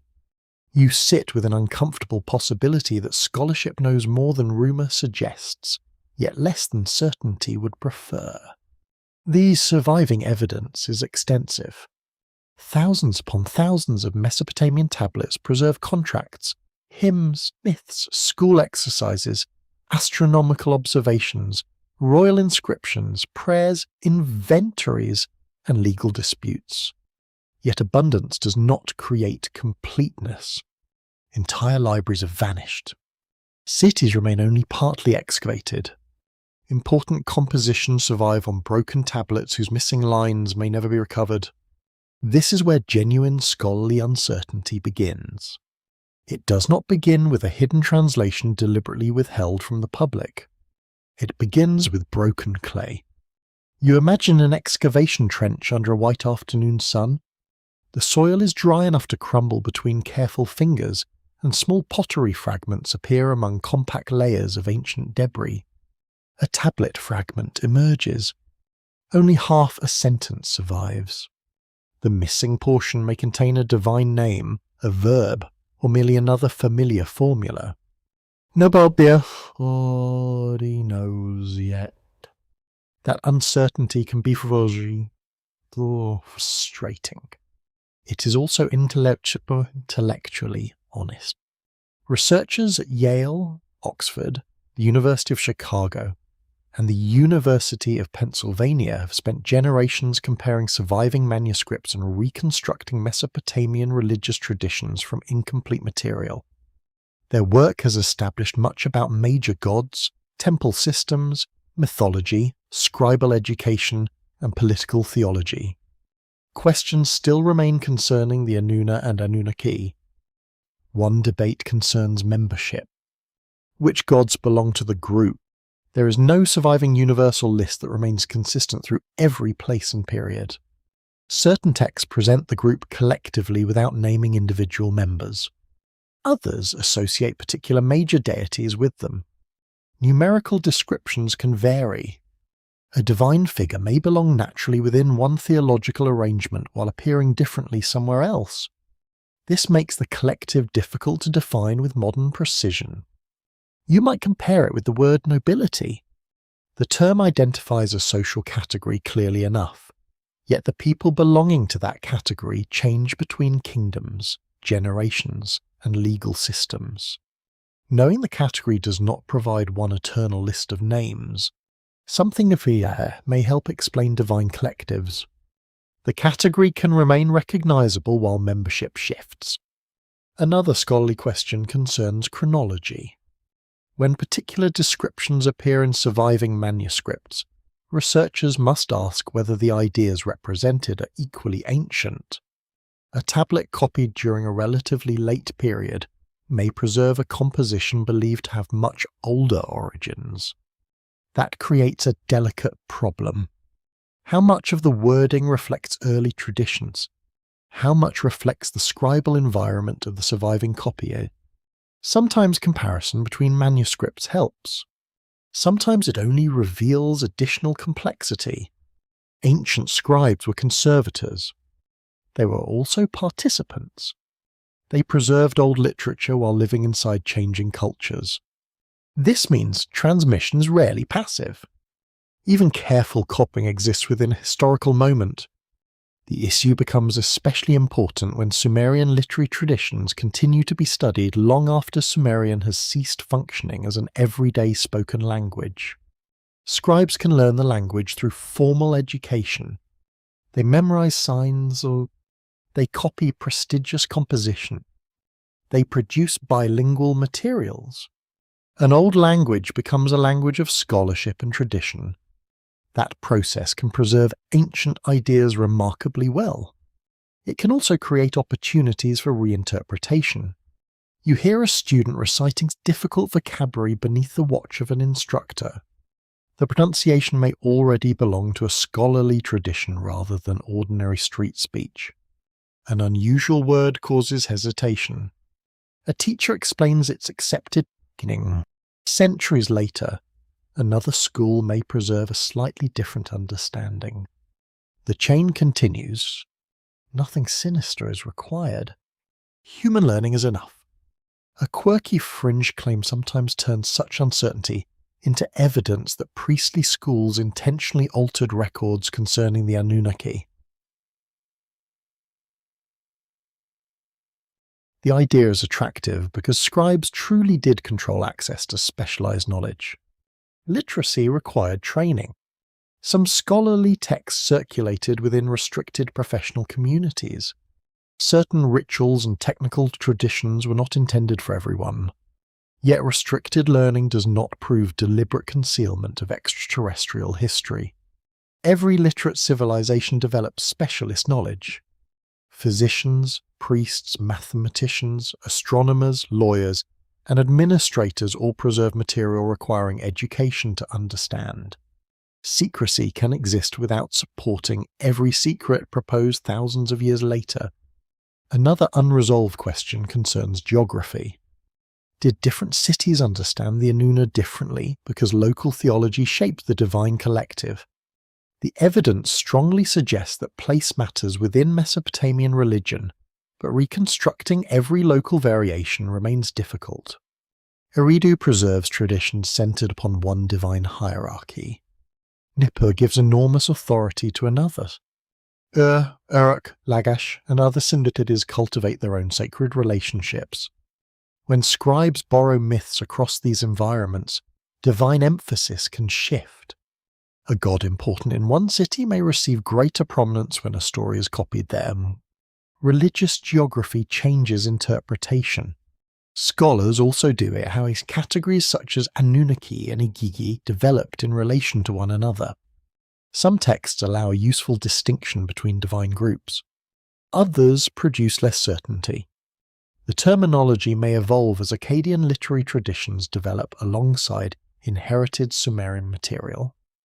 There may never have been one moment when every scribe agreed upon one rigid cosmic classification. That possibility is strangely ordinary. Religious traditions rarely operate like scientific taxonomies. They grow through memory. Stories overlap. Institutions compete. Priests organize. Poets rearrange. Rulers elnars. Pesar's particular gods. Older formulas survive inside newer worlds. The result is layered rather than uniform. Another open question concerns function. Were the Anunnaki primarily a broad assembly of major gods in certain contexts, or did the term carry more specific meanings within particular periods? How strong was their connection with destiny? When did underworld associations become prominent? Did some authors use the term traditionally without imagining precisely the same membership as other authors? These are real questions. They deserve attention because they reveal how ancient religious categories develop. They're also less dramatic than the clickums about hidden planets. That is probably why they circulate less widely. A scholarly disagreement about terminology lacks the immediate appeal of a secret civilization. Yet the disagreement often contains the deeper historical mystery. You are watching meanings evolve across centuries. You are watching traditions survive political collapse. You are watching scribes preserve names even when the cultures surrounding those names have changed. That is remarkable enough. The debate conceptually center of the debate also extends to translation itself. A difficult line may support more than one reasonable rendering because grammar allows several possibilities. One scholar emphasizes one nuance, another prefers a slightly different one. Newly identified fragments can change the balance. Lexical studies can refine understanding. This does not mean translation is arbitrary. Most lines do not permit unlimited interpretation. Language constrained possibility. Grammar constrains possibility. Parallel texts constrain possibility. Cultural context constrain possibility. Scholarly debate lives inside those boundaries. This distinction is crucial.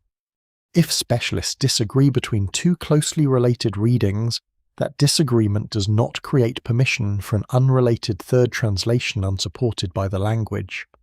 Imagine archaeologists debating whether an ancient building served primarily as a shrine or administrative residence. Their disagreement does not make it equally plausible that the structure was an airport. Uncertainty has scale. Evidence still matters. You look again at the hypothetical tablet fragment resting beneath museum glass. A line is incomplete. Perhaps one signal is damaged. Several interpretations remain possible. The responsible response is not disappointment. It is curiosity disciplined by restraint. Perhaps another fragment will appear. Perhaps a parallel composition already waits unnoticed in a collection. Perhaps the uncertainty will remain permanently. History does not promise closure. That may be the most unsettling truth surrounding the Anunnaki. There are genuine mysteries here. Membership remains flexible. Chronology can be difficult. Divine roles change. Local tradition complicate classification. Damaged manuscripts leave gaps. Translation sometimes remains a disputer. Yet none of these uncertainties automatically supports the most extraordinary modern explanation.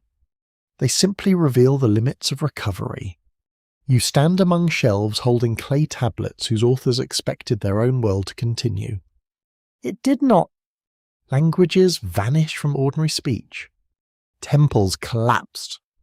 Political systems disappeared. Libraries burned or dissolved into the soil. What survives is enough to reconstruct astonishing portions of their intellectual world, but never everything. Perhaps scholarship feels cautious because the past deserves that caution. The missing pieces are real. So are the boundaries, and somewhere between what can be confidently read and what must remain uncertain, the Anunnaki continue to occupy their most authentic mystery. A translation can look permanent on a printed page, yet the ancient sentence beneath it may still be moving. You notice this when two respected editions render the same line with the slightly different words. One translator chooses ruler, another chooses lord, and a third prefers master because the surrounding grammar suggests a different shade of authority. Nothing dramatic has happened. No, that's been that. The language has simply revealed more than one reasonable path into English. Ancient Mesopotamian texts travelled across centuries, cities, tribal schools, and changing languages. A phrase copied in one period might already sound old-fashioned to the scribe preserving it. That distance creates layers. You enter an imagined schoolroom where a student copies a composition written in a language no longer spoken casually in the marketplace. The signs remain prestigious, but the living speech outside has moved elsewhere. The student learns through lists. The teacher explains old vocabulary. Tradition survives through education. Researchers at Yale, Oxford, and the University of Chicago have studied this long scribal continuity through school tablets, bilingual lists, literary copies, and grammatical exercises. Their work reveals an important fact. Sumerian continues as a language of learning and literature long after it loses its position as ordinary spoken speech. That changes translation profoundly. A later scribe copying an older hymn may understand it through inherited scholarly conventions rather than through everyday conversation. You know something similar from old poetry. An English reader can recognize words written centuries ago while misunderstanding their older meanings. A familiar word may have changed completely. Ancient Mesopotamian scribes faced their own version of this problem. They preserved explanations. They created word lists. They taught equivalence between languages. Yet no educational tradition perfectly freezes meaning. Interpretation travels with transmission. You hear the soft tap of clay tablets being stacked beside a wall. A student finishes one copy and begins another. A small spelling difference appears. Perhaps it is accidental. Perhaps it reflects pronunciation. Perhaps the teacher prefers another sign. Centuries later, that tiny variation becomes evidence for a scholar trying to reconstruct the older form. This is how translation develops. It rarely changes because someone suddenly discovers that everything was wrong. More often, understanding improves through accumulation. A newly excavated tablet preserves a clearer verb. A museum fragment joins another piece. A lexical list confirms an unusual reading. A parallel composition reveals that a damaged sign belonged to a familiar expression. The change can involve one word. That one word can alter tone. This is especially important when divine names and titles appear in damaged contexts. A broken line may once have been restored according to the best evidence available. Later, another manuscript can force revision. The responsible translator changes the reading. To someone unfamiliar with scholarship, that revision can look suspicious. Why did the translation change? Because the evidence improved. That answer is less exciting than conspiracy. It is also how serious historical research works. Scientific journals such as Nature and Science regularly publish revised interpretations when new evidence alters older conclusions. Archaeology behaves the same way because knowledge expands through discovery, testing, comparison, and correction. Ancient language study is no exception. A translation from one century should not automatically be treated as superior merely because it is older. Early pioneers accomplished extraordinary work while possessing far fewer tablets, fewer reference tools, and less comparative material. Later scholars inherit their achievements. They also inherit the ability to correct them. This creates a curious problem for popular ancient mystery literature. Older translations can preserve wording that sounds more dramatic, poetic, or mysterious than modern editions. A writer may prefer the older phrase because it supports a desired interpretation. The later reading then gets dismissed as dilution. Yet the newer translation may rest upon stronger linguistic evidence. Romance favours the archaic. Philology favours context. You imagine two books lying open beside one another. One translation was published generations ago. Its English sounds solemn and biblical. The newer edition uses simpler language and marks several uncertain passages more cautiously. To an ordinary reader, The older one can feel more authentic. Its style sounds ancient. That feeling is deceptive. Ancient Sumerian did not sound like Old English scripture to its original audience. It sounded like Sumerian. Every English style is already an interpretation. Genre creates another layer of difficulty. A hymn praises. A lament mourns. A royal inscription boasts. A myth narrates. A legal text defines obligation. A lexical list classifies words. The same term can behave differently in each setting. Translating a poetic epithet as though it were a technical description can distort meaning even when every individual word is recognizable. Imagine a king called Shepherd of the People. No archaeologist searches immediately for his flock. The title expresses rule, protection, and responsibility. Ancient divine texts contain similar poetic language. Brightness may signal majesty. Height may signal authority. Terrible radiance may describe sacred power. Literalism can become misleading when the genre is ignored, and one fringe habit takes poetic descriptions of gods and treats them as engineering specifications. Radiance becomes artificial illumination. Roaring becomes machinery. A divine vehicle becomes literal transportation of advanced design. Clouds become exhaust. The approach feels precise because metaphor is removed. Yet removing metaphor does not automatically reveal history. Sometimes it destroys the genre. Mesopotamian poets knew how to exaggerate. Kings are described as mighty beyond ordinary measure. Cities become incomparable. Enemies collapse before divine favour. Sacred buildings reach toward heaven. These are literary conventions, not architectural surveys. The same caution applies to divine narratives. Dialect and regional tradition complicate matters further. Languages do not sound identical across every city and century. Vocabulary changes. Spellings change. Loanwords enter. Older expressions survive in ritual. Different scribal schools may favour different conventions. Researchers comparing tablets from several sites therefore study provenance carefully. Where was the tablet found? When was it copied? What kind of text is it? Which signs does the scribe prefer? These questions can alter translation. The object itself becomes part of the sentence. You feel the difference between a clean museum photograph and the real surface of clay. Cracks interrupt signs. Edges are missing. Salt damage can obscure wedges. Fire may harden one tablet while destroying another. A line that looks complete in transcription may depend upon careful restoration by editors.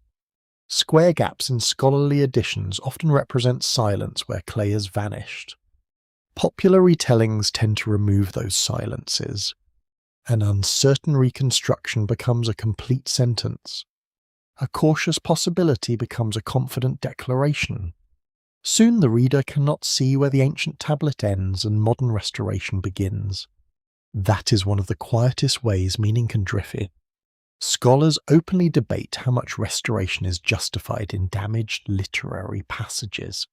One editor may restore a common formula because parallels support it. Another may leave the space blank. Neither choice is trivial. Restoration creates readability. Restraint preserves uncertainty. The balance depends upon evidence. You can almost hear the missing words. That is the strange power of damaged texts. Absence invites imagination. A broken line beside a divine name can feel more mysterious than a complete one because the mind begins filling the gap. Modern myth-making thrives in those spaces. Academic editions usually resist that temptation by marking uncertainty visibly. Popular narratives rarely enjoy leaving holes. They prefer continuity. The result can make a speculative reconstruction appear older than it is. You begin to understand why translation history should be studied almost like archaeology. Each edition belongs to its own layer. Earlier scholars work with one body of evidence. Later scholars gain more tablets. New dictionaries appear. Better photographs become available. Collections are digitized. Experts compare manuscripts scattered across several countries. The translated sentence becomes more precise, yet also more cautious. That process does not weaken the ancient world. It brings you closer to its complexity. Perhaps this is the quieter revelation hidden inside changing translations. Ancient texts are not being rewritten every generation. They are being approached again with better tools, more evidence, and different questions. Some old readings survive. Some disappear. Others remain disputed. The clay stays still. Human understanding moves around it. And when one modern Anunnaki claim depends heavily upon a particular English phrase, the safest question may not be whether that phrase sounds mysterious. The safer question is whether the phrase still survives when language, manuscript, genre, and context are all allowed to speak together. The deeper pattern emerges when you stop isolating gods from the civilization that imagined them. A temple is not merely a religious building. A king is not merely a political ruler. A canal is not merely infrastructure. A harvest is not merely food. In Mesopotamian thought, these things can belong to one connected order, each supporting the others through relationships that seem almost invisible from a modern distance. You walk through an ancient city at sunrise. Warm bread appears in doorways. Donkeys move beneath loads. Workers cross narrow streets toward their workshops, fields, storehouses, and temples whose upper walls catch the first light. Above the roofs rises a sanctuary. Beyond the walls stretch canals. Farther still, fields depend upon those canals remaining open. Nothing stands alone. This may be the strange truth hidden behind the modern Anunnaki fascination. Ancient Mesopotamian religion does not simply tell stories about supernatural personalities living somewhere above human society. It describes a world where divine authority, economic life, kingship, agriculture, law, with ritual, and cosmic order continually overlap. The gods belong to civilization. Civilization belongs to the gods. Human life occupies the space between them.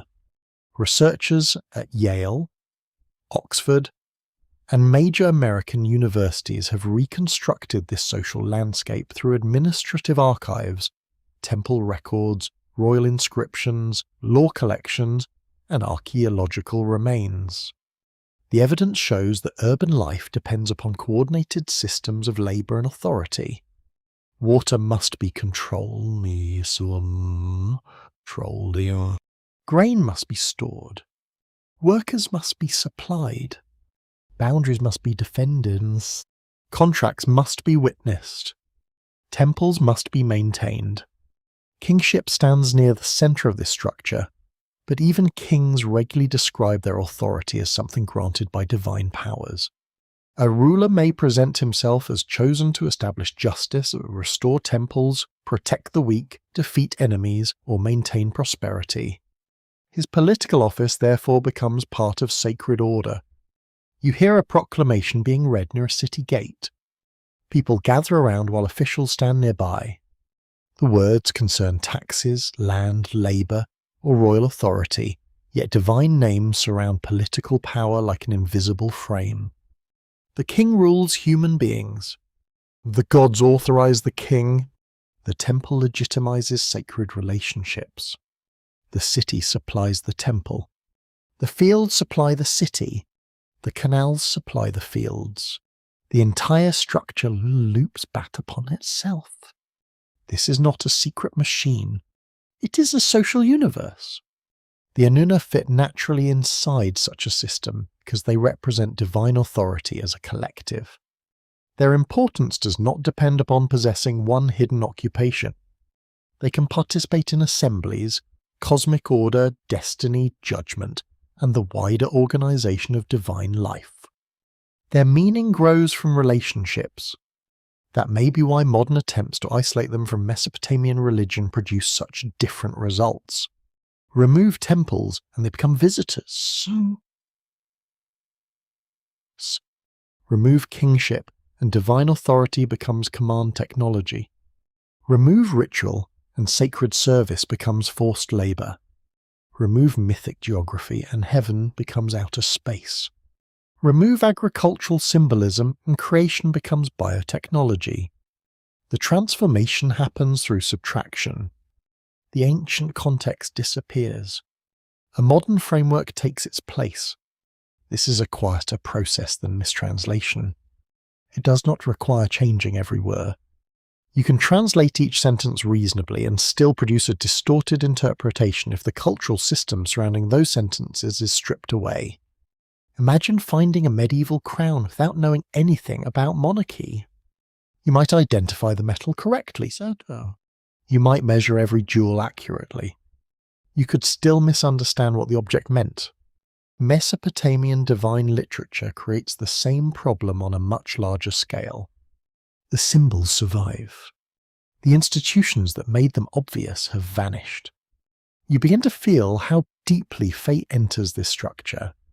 If a king rules through divine favour, then political collapse may become more than military failure. It may signal disrupted cosmic order. If a city flourishes through sacred protection, famine may be interpreted as divine withdrawal. If temples sustain relationships with gods, neglected ritual can seem dangerous beyond its immediate social effects. The universe becomes morally connected. Human events reflect invisible condition. This worldview can appear restrictive. It also gives meaning to ordinary actions. A farmer maintaining a canal participates indirectly in cosmic order. A priest preparing an offering preserves relationship between city and deity. A ruler repairing a sanctuary performs political and sacred duty at once. A scribe recording grain helps institutions continue functioning. Even bureaucracy becomes part of civilization's sacred maintenance. There is gentle irony in this. Modern people often imagine ancient mystery as something hidden behind the official records. Yet some of the most revealing truths are inside the boring records themselves. Rationalists expose labor systems. Property documents reveal institutions. Temple inventories reveal skewed economies. Legal tablets reveal social expectations. The mundane evidence gives mythology its ground. Without that ground, divine stories float free. A quirky fringe idea proposes that this extraordinary organization proves the presence of external planners guiding early civilization. Cities become too complex to be entirely human. Irrigation becomes too coordinated. Astronomy becomes too precise. Writing appears too revolutionary. The conclusion is tempting because early Mesopotamian urbanism truly is astonishing. Yet archaeology reveals gradual development rather than sudden unexplained arrival. Villages expand. Administrative practices become more complex. Seal systems evolve. Accounting methods grow more sophisticated. Architecture changes. Writing develops from earlier systems of recording goods and obligations. Civilization emerges through accumulated human solution. There is no need to diminish that achievement by assigning it to hidden instructors. The human story is already remarkable. Thousands of people learn to cooperate within environments where water is both life and danger. They create institutions capable of organizing labor across seasons. They invent ways to record obligation. They develop legal traditions, mathematical techniques, literature, monumental architecture, and forms of scholarship that survive for centuries. Their gods grow alongside these institutions because religion helps explain why order matters. The hidden system may therefore be cultural rather than technological. You can sense it in every direction. Kingship mirrors divine hierarchy. Temple households mirror royal households. Divine councils resemble political assemblies. Cosmic regions resemble governed territories. Sacred labor resembles human obligation. Destiny resembles assignment within ordered society. Creation itself becomes organization. The universe is understandable because it behaves in some respects like a city. That insight may explain why the Anunnaki have become so difficult to translate into modern categories. They are not simply characters. They participate in a structure. Their meaning depends upon the relationships around them. Take them outside that structure and they become easier to reinvent. Inside it, they remain more complicated.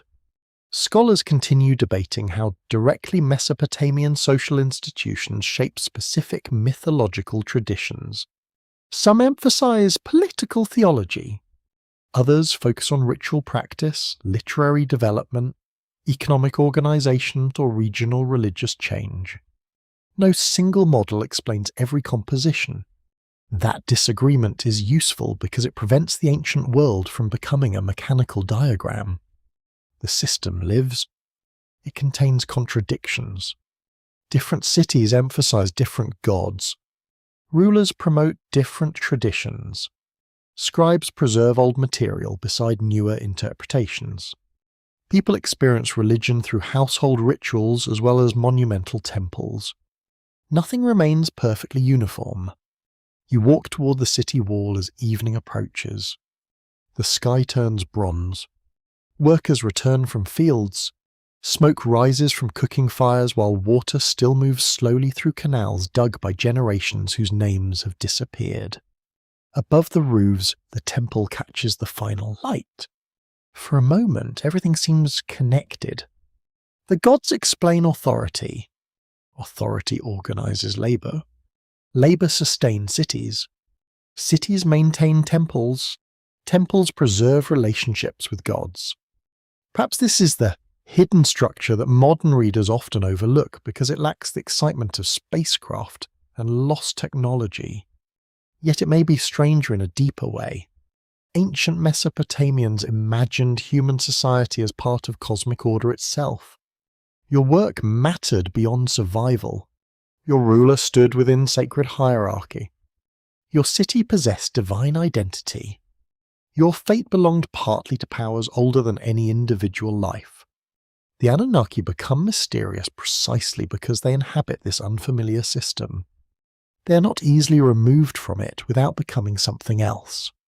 And perhaps the most revealing hidden truth is not that ancient scribes concealed an advanced civilization. Perhaps the truth is that they described a world so different from yours that modern interpretation keeps trying to turn it into something familiar. The last tablet rests beneath quiet glass, its broken edge revealing more absence than writing. Several lines remain clear enough to read, others disappear where clay has cracked away, leaving pale gaps that no amount of confidence can restore. You stand close enough to notice tiny fingerprints pressed into the surface thousands of years ago. Perhaps they belong to the scribe. Perhaps they came from someone carrying the tablet while its clay was still soft.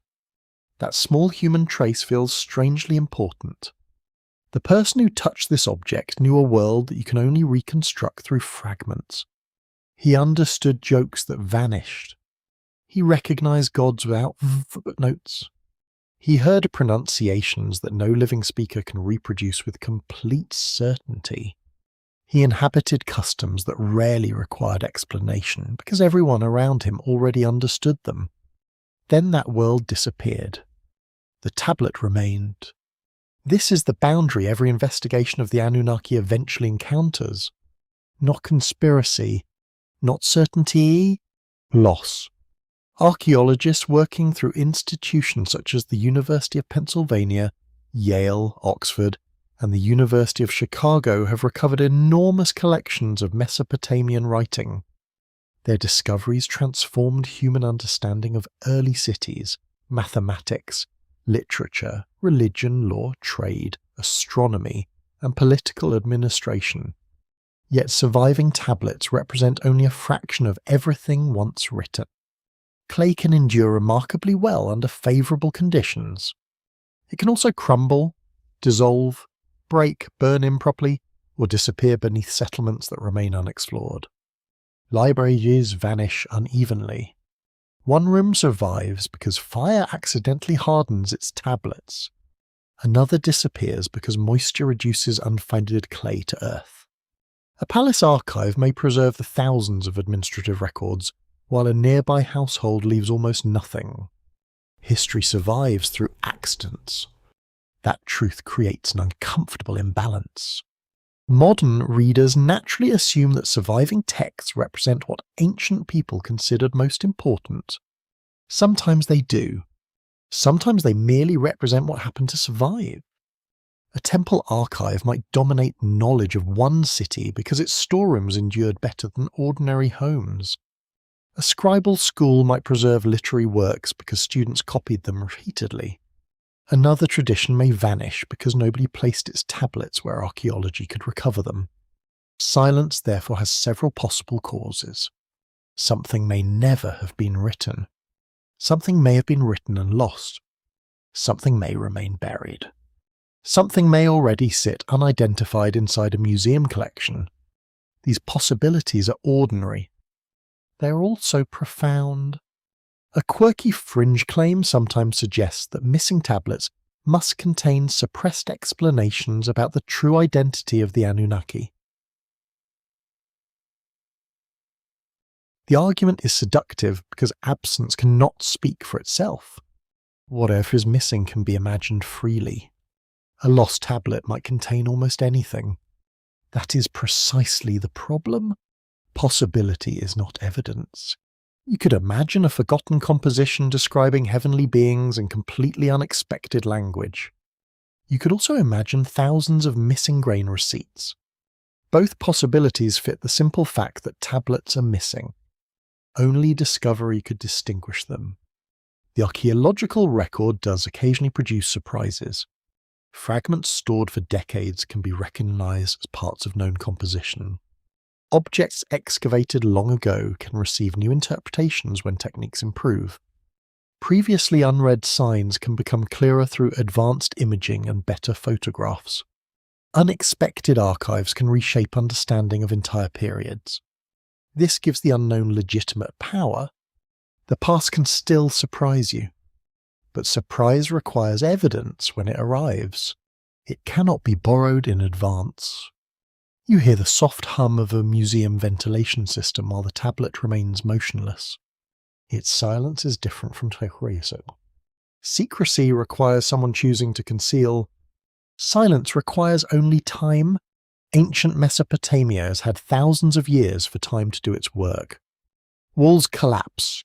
Languages disappear. Wood decays. Ink fades.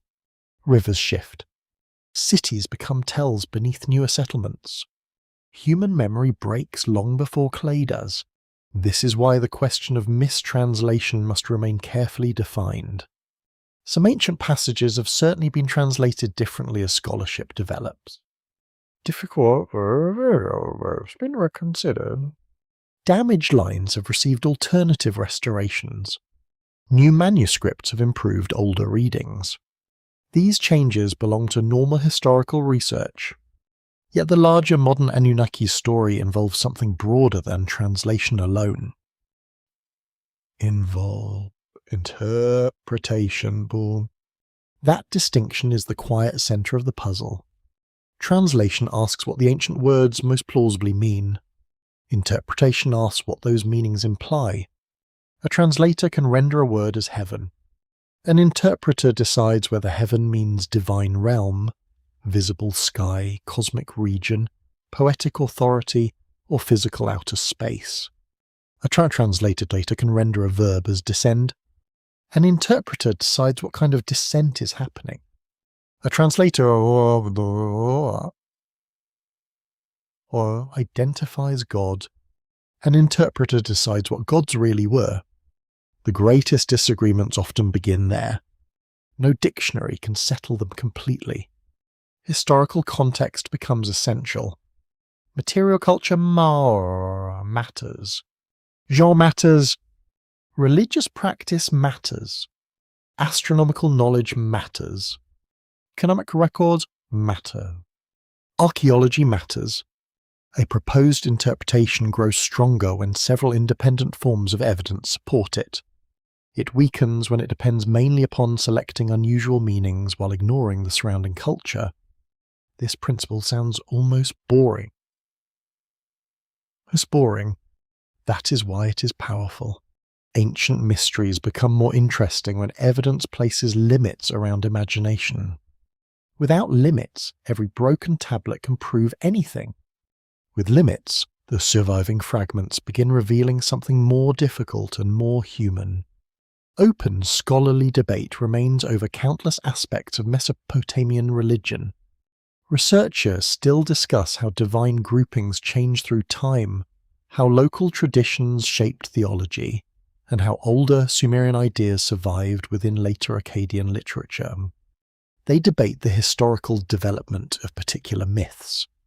They compare manuscripts that disagree. They argue over damaged passages whose missing words may never be recovered. Those disagreements are not cracks in scholarship. They are scholarship functioning properly.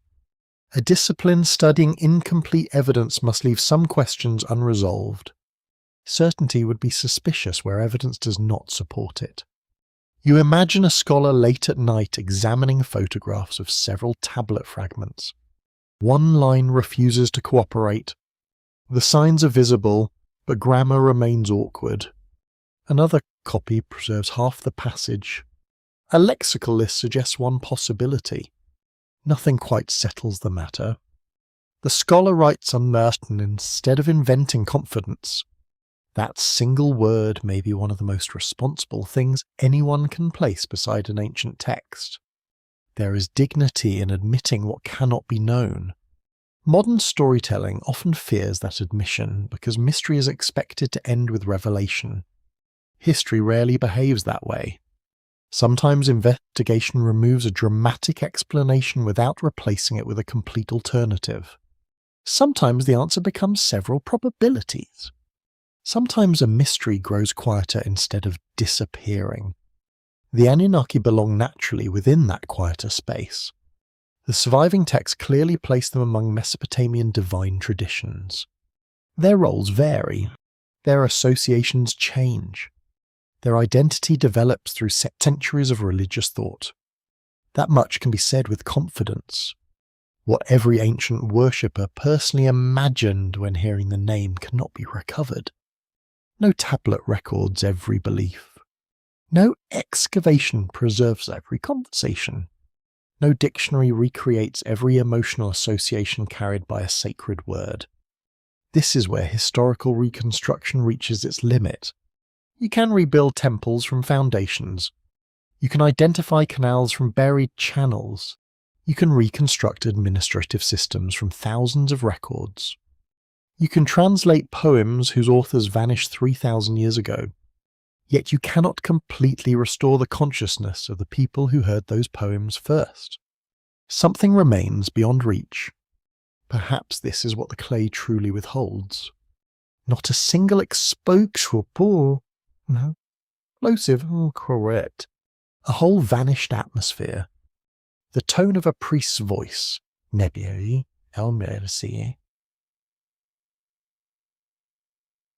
The reaction of a child hearing a myth. The private doubts of a scribe. The local version of a story never committed to clay. The meaning everyone knew and nobody thought necessary to explain. These losses create the final uncertainty. Was the Anunnaki story translated wrongly? Certain individual readings have undoubtedly changed, as translations of ancient texts naturally do. Was the story interpreted wrongly? Some modern claims clearly move far beyond what the texts themselves establish. Was something important lost entirely? Almost certainly. But lost does not tell you what the missing thing contained. That distinction must remain. The tablet beneath glass offers neither confirmation nor denial of every imaginable possibility. It offers evidence. Evidence has edges. Beyond those edges lies speculation. There is nothing wrong with wondering what might occupy that darkness, provided the darkness is not mistaken for writing. You allow your eyes to rest on the broken corner again. The missing clay seems almost brighter than the surviving signs. It invites completion. Your mind wants to finish the sentence. Human beings have always disliked unfinished stories. Perhaps that instinct created myths in ancient Mesopotamia. Perhaps it also creates modern myths about Mesopotamia. The impulse is wonderfully consistent. We inherit fragments, then we make them whole. The danger begins only when we forget which parts were already there. Word count 1169. The museum room grows softer around you now, and the tablet no longer demands an answer. Its wedges remain where an ancient hand pressed them, patient beneath the fading light. Outside this room, cities still breathe beneath modern streets, fields still drink from rivers, and distant stars continue crossing the same enormous sky. You do not need to solve everything tonight. Perhaps no generation ever will. Some names will remain uncertain, while some broken lines will continue ending exactly where curiosity becomes strongest. That incompleteness can be peaceful. History does not disappear because part of it remains unknowable. It becomes deeper. You can imagine the ancient scribe setting down his reed when the day's work is finished. The clay rests nearby. A lamp burns lower. Voices fade through a courtyard, and cool air begins moving between mud brick walls. He does not know that strangers will study his marks thousands of years later. He does not know that gods familiar to him will become mysteries to distant cultures. He simply leaves the tablet behind. Time takes care of everything else. Cities rise over cities. Languages soften into silence. Temples become foundations beneath dust. Stories travel farther than their authors could imagine. And still a few small wedges survive. Perhaps they tell us exactly what their writers intended. Perhaps some meanings changed while passing between languages and centuries. Perhaps certain ideas vanished because the people who understood them disappeared without explanation. You can leave those possibilities resting together. No final verdict is necessary. The old world remains beneath the soil, quiet and unfinished, while the night settles gently across the rivers that once carried boats toward forgotten cities. And perhaps, somewhere within clay still water shines beneath that ancient earth, the story is not yet complete. Good night.